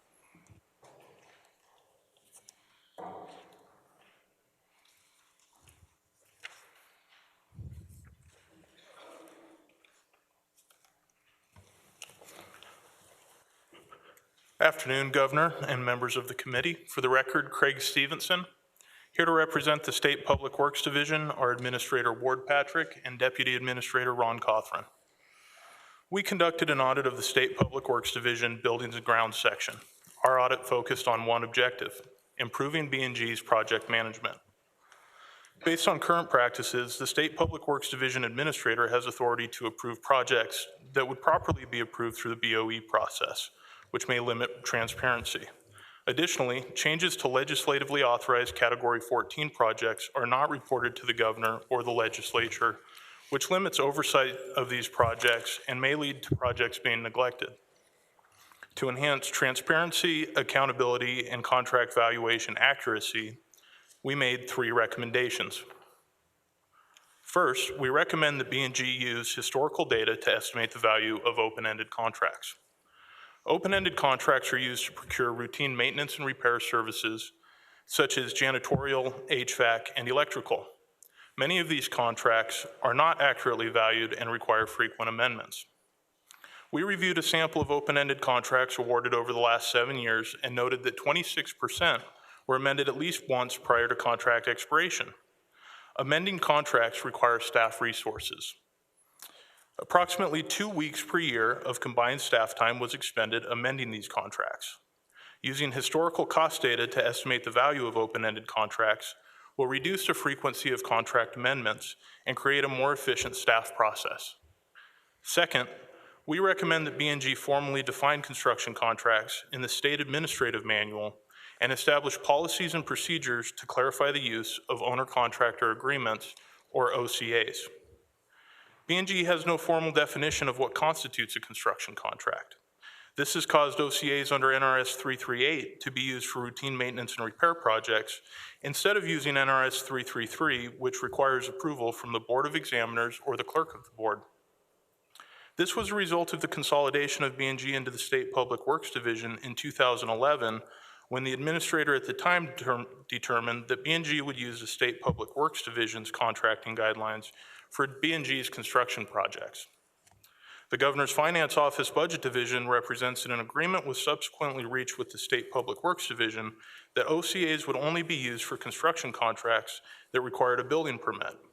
However, the State Public Works Division has deviated from this agreement and defines construction to be any project for which a building permit or contractor's license is required.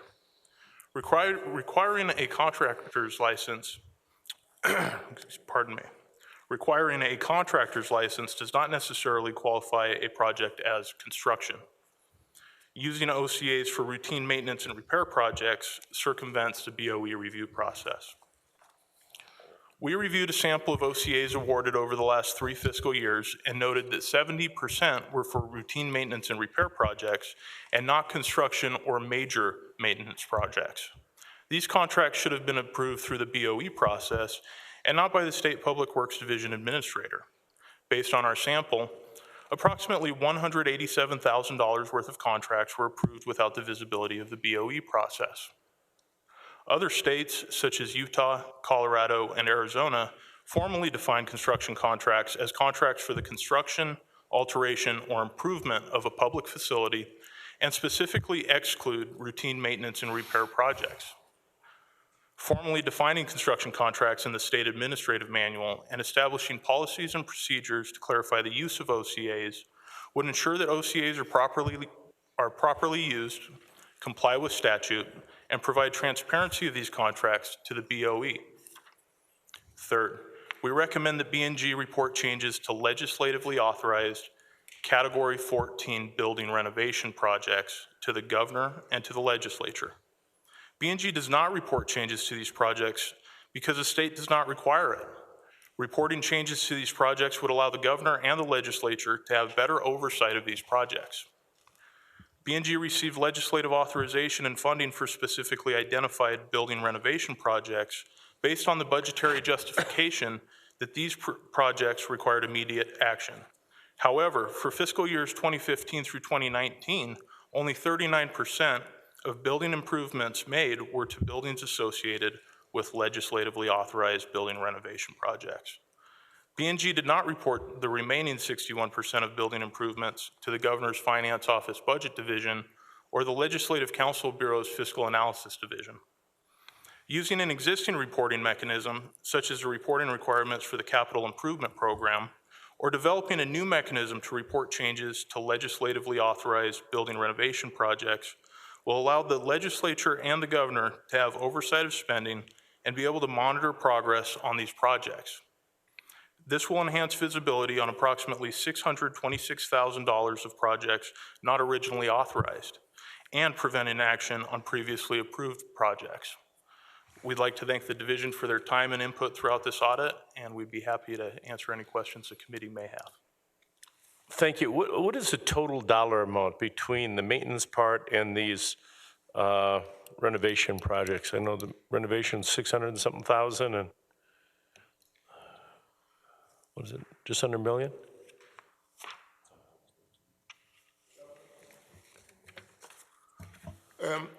The two items that we looked at, the OCAs and the other one was about 800 and something thousand.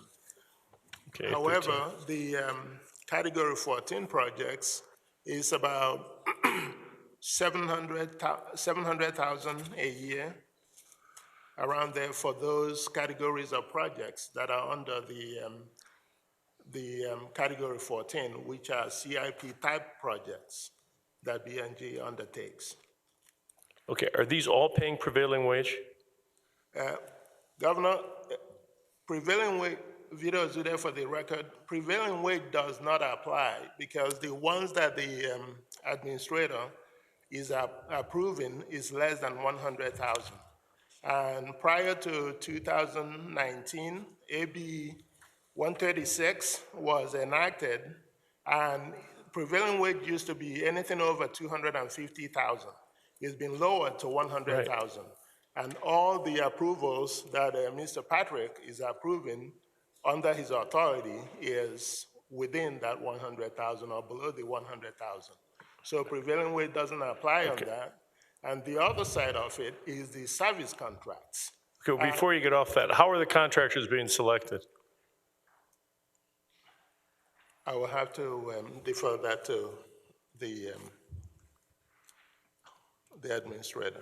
Ward Patrick, for the record. So this is largely emergency services when it comes into our category 12. And so those ones are selected based on having multiple vendors available for each discipline. In the category 14 area, when we have our law in NRS 338 refers to 25,000 is the threshold in which they need to have 3 bids. So it's not publicly bid, it's 3 bids. But those under $25,000 using the OCA, the owner contractor agreement, those are direct selected per statute. So they're direct selected by whom? Often that's by the project manager that is familiar with the facility and the contractors in that locality. So that's for under 25? Correct. What about between 25 and 100?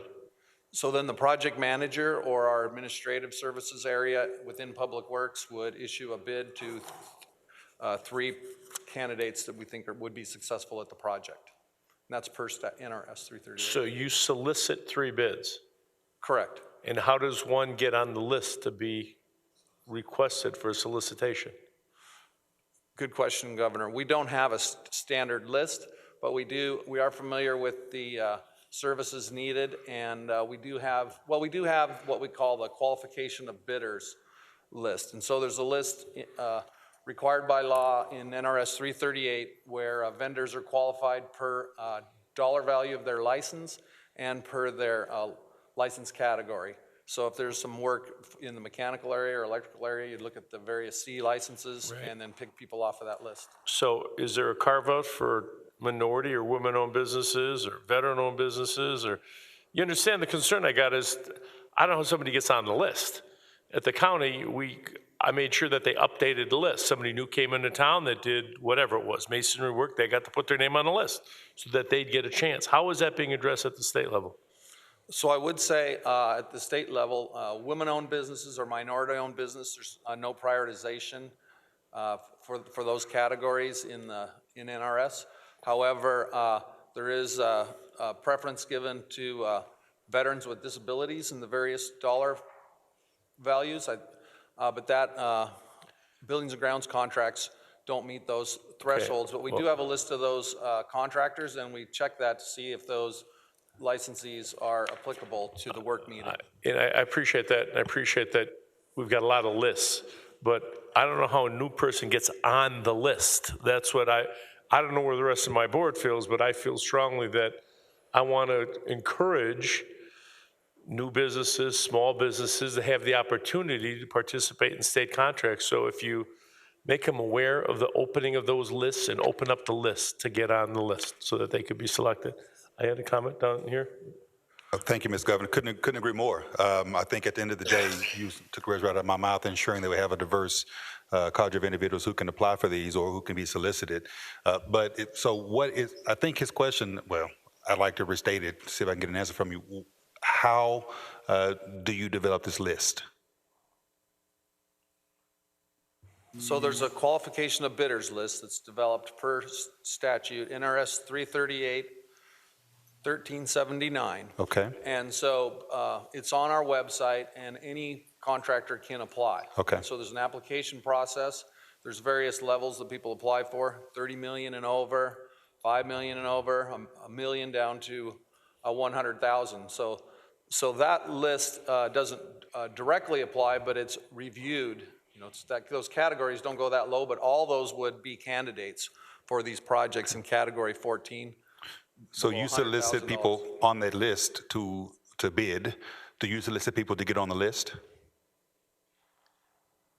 Given that we need to solicit to 3 bidders, we solicit to those that are on this list. So No, there's my question is a little different. I know you solicit from the list for the bids, but do you solicit from the general public to get on the list in the first place?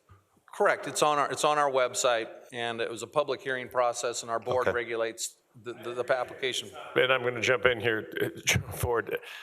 What I want is be a little more proactive. Interested in doing business, put a banner up or something and doing business with the state, click here, get their name so they can go on the list if they choose to go on the list. That's what I would prefer. I don't know where everybody else is, but to encourage them. Kate Marshall for the record. So if you could get with your DAG maybe, and then they can go over 338.1379, and you could figure out a process that might be more open and transparent to encouraging businesses. You'll probably end up like wanting to have BNI put some information, or have the Secretary of State put some information on the website for new businesses, you know what I'm saying? So that then they know the process. You will run into issues like your DAG is going to say, well, there's these issues of how much insurance they have to have. There's these issues where the statute doesn't provide for certain preferences, right? And so it may end up being a recommendation for future legislation, but if you want to come back and work through a process that you could do now and a process that you could do with legislation with your DAG, that might be, that will probably go a long way for this. Thanks. Ward Patrick, for the record, we have in-house construction law counsel through the Attorney General's office, and we'll do just that. Thank you. Great, thank you. And Controller. because these are smaller contracts, I'll just come right down. These are smaller contracts that a new business sometimes can get into. You know, they're not cost prohibitive that they're so large in bonding requirements and so forth. So if you could work with your DAG, that would be helpful. Did you have a question down south? Yes, thank you, Governor. This is Catherine Byrne, the State Controller. My question is, do you participate, and this has to be doing with outreach to for new businesses and small businesses, is participate in job fairs or labor fairs or small business workshops to get the the exposure, the word out there, to get exposure, because what I'm finding is people don't know how to get into state service or contracting service, so they need more outreach information, how to get to be on the list. That's it, that's all I have. Ward Patrick, for the record, we do not attend job fairs, but there are emerging small business reports that are provided to the various parts of state government that could be accessed if the state chose to use that. Or Treasurer Conine? Just to echo everyone else's. I'm sorry, wait. Were you done, Catherine? Controller Yes, Byrne? she is, but I had a question, but I'll wait till after. Okay, I've got Zach and then I've got you. Yep, Okay. thank you. Thank you. I'd echo the thoughts of my colleagues. I think that's very important for us to be doing this outreach. I'd also recommend that either directly or through BNI, you reach out to our friends in the labor community, right, who might have new members moving to town who could take on some of these smaller projects. And also, you know, we have contractors boards. Most of these individuals would be licensed in some way, shape, or form. So perhaps using those boards as outreach tools could be effective. We can get the small business advocate next legislative session, and we'll take care of all of that for you. Okay, moving along. Secretary of State. I'm enjoying this back and forth dialogue, Governor. Thank you. Bringing us back a little bit more to some of the audit.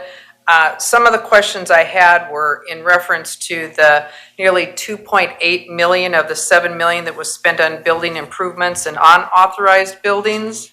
I just wondered if we could address that. And then is there a system in place for a more responsive or necessary repairs and maintenance? Is there something that you're working on to put in place something that's a little better for us to know about the repairs and maintenance and how long, when a building is going to be renovated. Is that referring to the reporting? Yeah, Okay. I'm looking at, Yep. yeah, I'm looking at your reporting. Ward Patrick for the record. We also have a letter of intent from the legislature that has this information being requested to both the governor's office as well as the legislature. And so we've got a draft report that we've been providing on that, and it's referenced in our response. And although it's not our intent to go through the rigors of how reporting is done for a $100 million CIP project, we're looking at using an alternative method that we've proposed in this process here regarding reporting. And so our goal there is our plan is to list all the various projects and be completely transparent, showing the original budgeted items and the cost to date and changes to budgets, because periodically, sometimes projects are no longer needed or are done some other way, and so there's savings in a project, and so there's savings, and then we would add new projects onto that list to continue to maintain our buildings. And so... Okay, I got it, and you can pass that on to us. Thank you very much, I appreciate it. Thank you, Governor. Thank you. I had one follow-up question on the prevailing wage. We saw some pretty massive scope creep from a size of contract due to amendments. Is there a look back? So if, for instance, it's under the prevailing wage threshold, but then we amend it to over the prevailing wage threshold, is there a look back to make sure that they're complying with statute? Prevailing wage is driven by the bid size of the project. And so these projects that have all these amendments that was so kindly referred to were amendments to service type agreements. And so some of these there were no bids, and so there was no prevailing wage. And so if upon the original bid there was no prevailing wage requirements, then there would have been none on a look-back basis. I would say that with more oversight in these audit comments, there would be larger likelihood that there would be service contracts, and therefore no prevailing wages would be necessary on those. Okay, thank you. Anything further? No? Okay, moving on. Thank you, Governor. Warren Lemon for the record. We'll move to the last audit to be presented today, which is on the Department of Corrections Mental Health Services.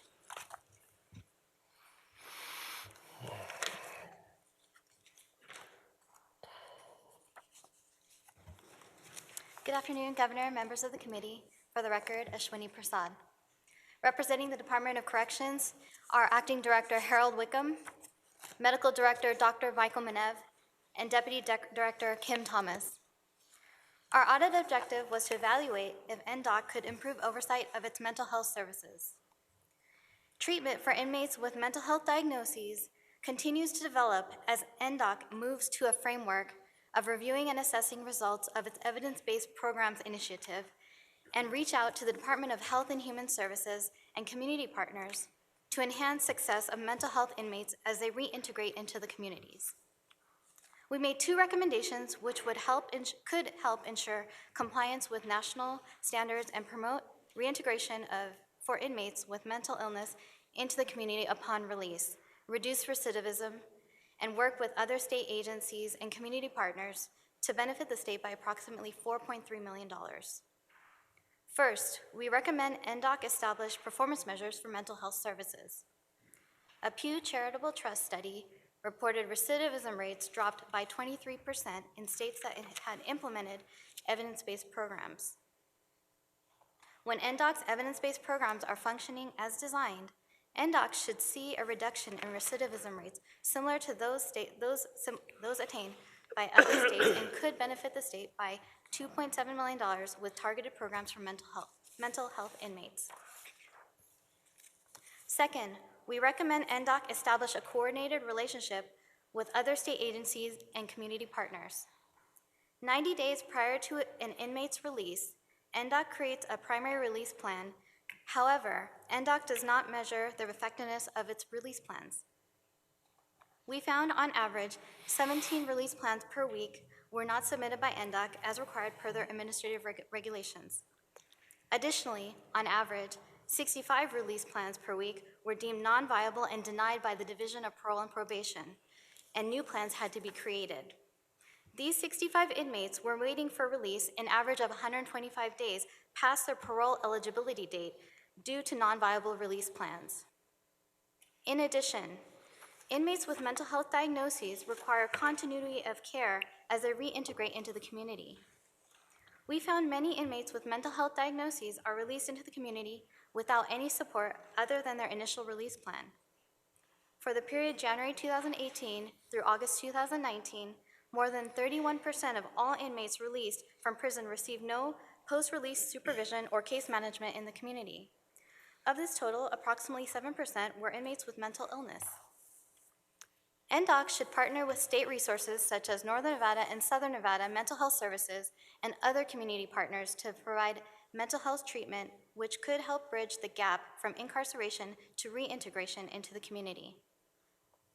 A coordinated relationship with other state agencies and community partners, such as consulting with the Division of Parole and Probation before finalizing any proposed release plans, would reduce time inmates wait to be released, benefiting the state by approximately $1.6 million annually, and working with the Department of Health and Human Services to help bridge the gap from incarceration to reintegration into the community to provide continuity of care for inmates with mental health illnesses. We appreciate the Department of Corrections assistance throughout our audit and thank them for their time and consideration. This concludes our presentation. Thank you. Appreciate that. Do we have any questions on this audit? Governor. So my previous comment, which is really focused on what you're talking about is when prisoners are released, right? But particularly when we have nonviolent offenders who are put in prison and incarcerated, when the real driver is a mental health issue, it strikes me as using the corrections institution and agencies for to correct wrongs that they're not meant to correct. And we really should be trying to work with the courts on other programs. Not that we aren't, but I just would like that in the record that to the extent our corrections institutions are becoming mental health facilities, we are going on the wrong path and incarcerating people who that's not the answer to society's issues or the community's issues or their issues, right? Thank you. Go ahead. Thank you, Madam Lieutenant Governor. That specific focus that you described was outside the scope of this particular audit. However, it does beg the question, is there sufficient data out there to make some sort of assessment for your question? And we'd be happy to work with you to develop some sort of audit question approach to get to your concerns to have that information available. Thank you. Governor? Yes. This is Barbara Sagaski, Secretary of State. My question would be, I haven't heard since you did have one facility that you brought the mental health issues to and brought the doctors there and nurses because it was hard to staff in multiple places. How has that been effective? How has that helped us? And when they are released into the community, have you noticed an increase or a decrease in them getting help? Because one of the things I do know is that it's their choice. If they won't go, there's nothing you can do. And so that's one of the biggest issues that we have, I know, as a society, is that they won't continue the medication or they won't continue seeking assistance. So the two are the facility and then on their choice. Thank you. Was that a comment or did you want a response from corrections? They're down by you. Oh, I would love a response. Thank you, Governor. There you go. For the record, Harold Wickham, Acting Director for the Nevada Department of Corrections. First, I must say it's always humbling to appear before the state's leadership And I thank you, and I want to say a special thank you to Warren and his team. They did a phenomenal job working with us and brought forth some great recommendations that we intend to follow. To your question, Madam Secretary, yes, unfortunately, we do receive a great deal of the state's mental health offenders, and we are trying to, well, actually, we have moved the mental health offenders to the best of our ability to Northern Nevada Correctional Center, where we have combined our resources, put the appropriate staff there, and we're actually working to even increase that.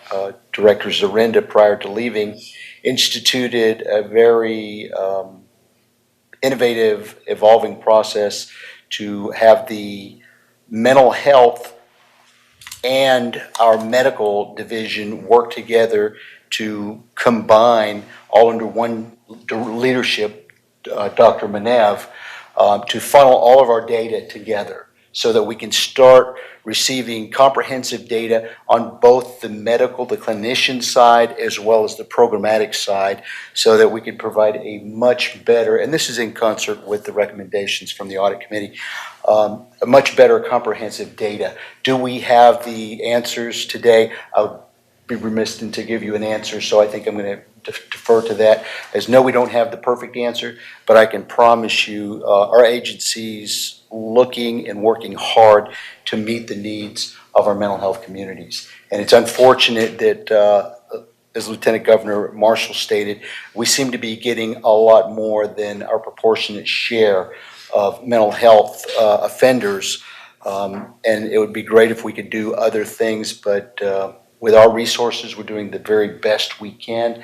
And I think with this audit, we will be able to move further forward in accomplishing our goals and missions. We have plans to follow the audit recommendations and to create even further steps to accomplish these goals, because we believe this culture has to change, that we have to start to recognize the necessity of treatment for our mental health offenders. Thank you. So my last question about being their choice, there's nothing you can do about that once they're paroled, once they're out. And that's, I think, what the Lieutenant Governor is referencing, is how are we going to get the community entities and parole board, I guess it would be the parole board more than even the prisons, but together in helping, because that's our struggle. I think that's where our struggle is, that they're out, they're on their own, unless they seek the help. So Yes, ma'am. thank you. For the record, Harold Wickham, Acting Department Director. That's a great question, and thank you. And that does tie right to Mr. Lowen's audit on the second question, or the second recommendation, is that we work on a much better relationship with our community partners to include parole probations. We have to do a better job, and we're continually working to do that, to get a better relationship with these agencies so there can be a smoother handoff with P&P and other agencies, and that we can have the data stream continue to flow with a continuum of care, rather than just pass this person off to the next person and then we forget about it, or that information stops at one level and doesn't proceed to the next. So we're working with our IT managers, our executives, and our clinicians, as well as our program staff, to create a better handoff. To when we do that 90-day evaluation prior to release, that we have a more comprehensive plan, and we work with parole and probations to make sure that that plan follows through and gives parole and probation the opportunity to use the data that we've extrapolated, and to help them with their plan as well. And maybe at that point, parole and probations can take a more active role in influencing the mental health offenders to continue programming, continue follow-on care, and community outreach programs. And thank you. And if I might, Governor, and they don't have to answer this now, I can get it later, but one of the issues that we had when I was in the legislature, and it reared its ugly head again, was the IDs and getting the information so that they can go out, they could get a job, an apartment, buy a car, whatever they need. that the inmates are still having that problem. So I don't know, have we gone further ahead or are we still behind? Because I know that we put that legislation in, and then the counties, sorry, Governor, the counties kind of backed us out of I'm that. not there anymore. And so we're fighting to do that again. And so I'm just a little concerned about where we are with that, with their IDs. Thank you. My name is Kim Thomas. I'm Deputy Director of Programs, and we totally embrace this audit. We love to be moved toward the direction of openness and transparency, and we totally embrace this recommendation. I think it gives us tremendous ability to sustain many of the things that we have done through the federal recidivism reduction grant, which had 6 deliverables, which actually it ties in with these 2 recommendations here. With respect to AB 10, with the help of a couple very phenomenal staff members and cooperation with DMV and all the counties, I can proudly say, and I don't take any credit for it, but that AB 10 has been fully implemented.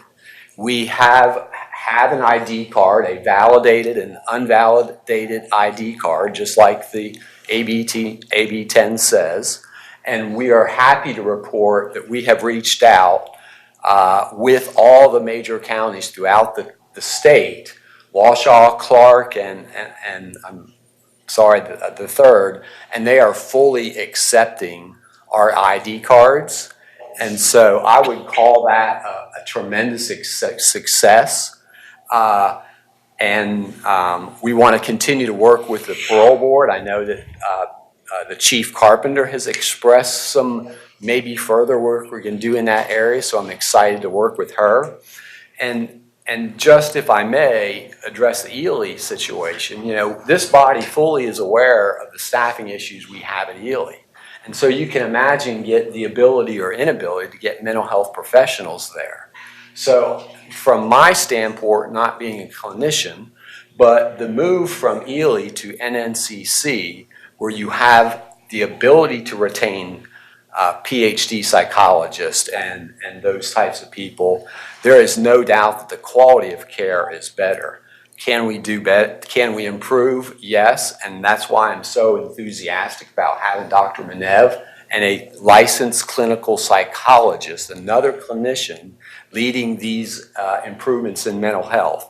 And just remember, that through the Justice Reinvestment Initiative, which was embodied in the January 2019 report, which is embodied in AB 236, there are many things, including these 2 recommendations, in addressing how do we deal with more cooperation with PNP and how do we deal with the mental health and the shifting of resources from building a prison to community resources.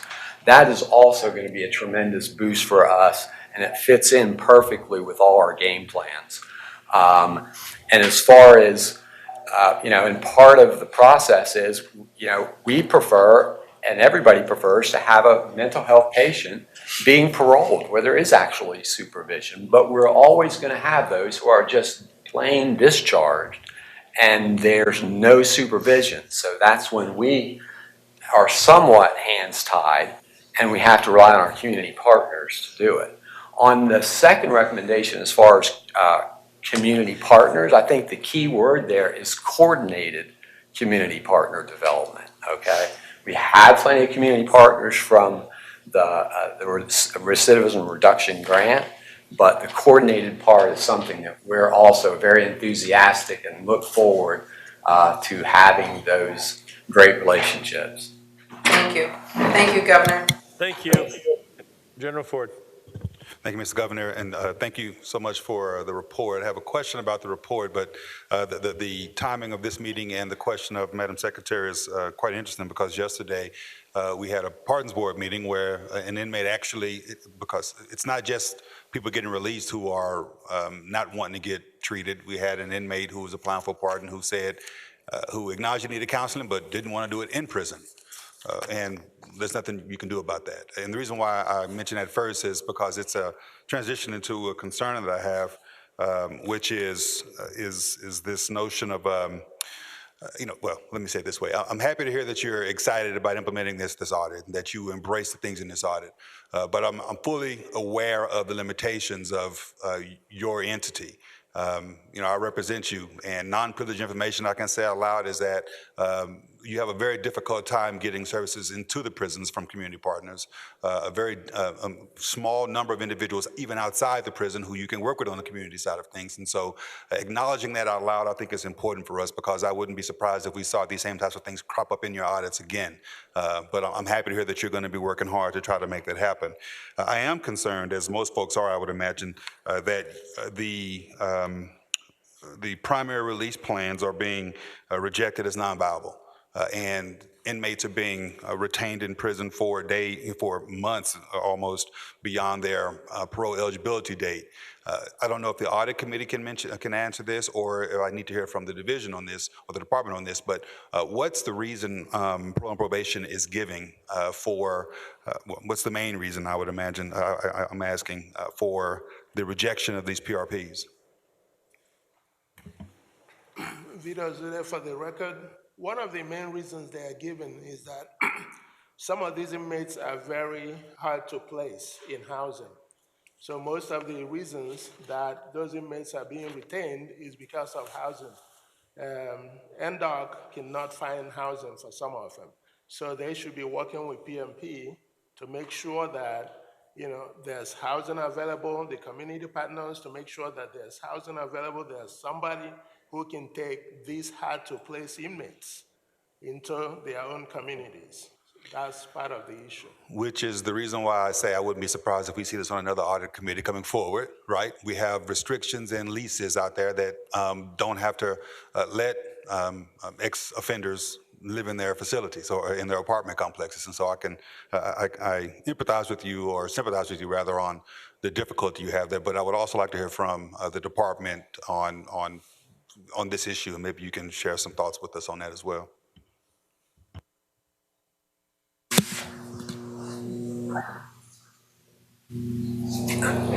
Deputy Director Kim Thomas, for the record. I love your question, and it has really kind of stood out to me in the audit that we need to fix that process. The process has not got us, it's got us okay, but we need to go beyond it. We need to know, and we need to work with PNP to understand what their criteria is for an acceptable plan, and impose those same criteria at the first try at developing a plan. And there's many other things we could probably do as we march into this audit. And they also approve the transitional housing that is acceptable, and we don't have control of that. And transitional housing in Las Vegas particularly is very, very challenging. So, I believe we've got some things on the table that we can, instead of sort of like we submit a parole plan to the parole board to make that parole decision, I want to, and we want to, create a probation report very similar that's extracting information from notice, and then we can contain within that report certain mental health information so that we can blast that to the supervising officer. So when that offender walks in the door the very day he's released, they know what's coming. They know the follow-up appointment. They know the name of the provider. They know the address. They know the date. They know the time. And they can encourage under that true community supervision model. So, we don't have an excuse for why it's not as better than it is, but we will definitely, it'll drastically be improved, and we'll be happy to report and have side conversations on other issues and keep you informed. Well, I appreciate that, and I think it's imperative that you do exactly that. You do everything you can within your power to address the issues that are needed for a viable primary release plan. The things that are outside of your control, like for example, housing that will allow an ex-offender to live there, is, that's separate and apart. But I have grave concern about people who should be released who are not being released because of a non-viable plan. On a going forward basis, the only reason why that should be the case should be things that are external to your ability to address, for example, like housing. Okay, did you want to respond? Okay, that was just a statement. Do we have any further questions on this audit? Seeing none. Okay, thank you very much. Moving on. Thank you, Governor Ward-Lohman. For the record, the next two tabs, 7 and 8, are both data that we provide to the committee generally every fall at the fall EBAC committee meeting following our annual report. It's what feeds into our annual report. Tab 7 is the status of our outstanding audit recommendations, to include those with a dollar value, those that do not have a dollar value. And then tab 8 is our compilation of the estimated benefits to Nevada, which leads into our principal performance measure, where for every dollar the state invests into internal audit, we return $89. And that's over a 9-year period. So I'll entertain any questions on tab 7. Do we have any questions on tab 7? None here, Governor. Nope. Moving on. Tab 8. Catherine Byrne, wait. Catherine Byrne, Controller, I have a couple questions for you. Sorry, I didn't even ask you. I know, I got to speak higher. I can speak up. Okay, Warren, this is a question for Administrator Warren. On tab 7, the outstanding recommendations and follow-up, is there a time frame for completing these recommendations? In general. I think I'm asking about in general. Thank you, Controller Byrne. Warren Lohman, for the record. In general, no. There is no, we work with agencies, and sometimes over many, many years, as you can see, which are based on all sorts of constraints that they have until final implementation, or we agree that the recommendation is no longer applicable. Thank you. And a follow-up to that, if you do not see any completion of these recommendations or some work towards to correct these problems, what's the penalty or their the consequence to the agencies for not completing these recommendations? Thank you, ma'am. Warren Lohman, for the record. If they're extended, and in general that doesn't happen, for the most part, agencies are trying to do the very best they can, trying to implement the recommendations, and it's not a question of dragging their feet or they just don't want to do it. If we see a particular recommendation where we can turn to our leadership in the governor's finance office, or we can turn to the governor and ask for assistance, we certainly do that, and that would be the mechanism by which we would pursue outstanding recommendations that we believe could have a bit more work in progress. Thank you. And I have another question for tab number 7. Is how do you, and you said a little bit to it, how do you identify these dollar benefits? And we say you call them resources, and I think this typically, people think of that as revenue, but that may be the resources that may be freed up from expenditure reductions. But I'm also looking for safeguarding of assets. But I really am looking for where do we get those benefit amounts? How do you calculate those? Thank you, Controller Warren Lohman, for the record. In general, the dollar benefits are primarily from either increased revenues, savings, or the oversight of dollars that have not had oversight, that then the public has a greater understanding of how those resources are being spent. But in general, it's a matter of identifying different ways of managing program savings that can be had, or projecting additional revenues. Thank you. Is that Well, I have some more involving tab 8, but I'll wait till you want to talk a little bit about that. Thank you. Okay, let's go to tab 8. Go ahead. Wait. Oh, thank you. Catherine Byrne, Controller. So again, for this, on tab 8, I just need some help clarifying. Let's take one of these audits. Let's take the 1601, the Taxi Cab Authority. And my question on that was, like you say, 27 million. But how do you break these amounts? And then it says you rescinded the 8 cents per mile, eliminated the 12, but then you put the 8 cents. They came back and said they're going to charge you 8 cents. Is that what this $27 million, is that the 8 cents? For the record, Warren Lohman, the $27 million was identified from rescinding the fuel surcharge, and that was identified in the audit.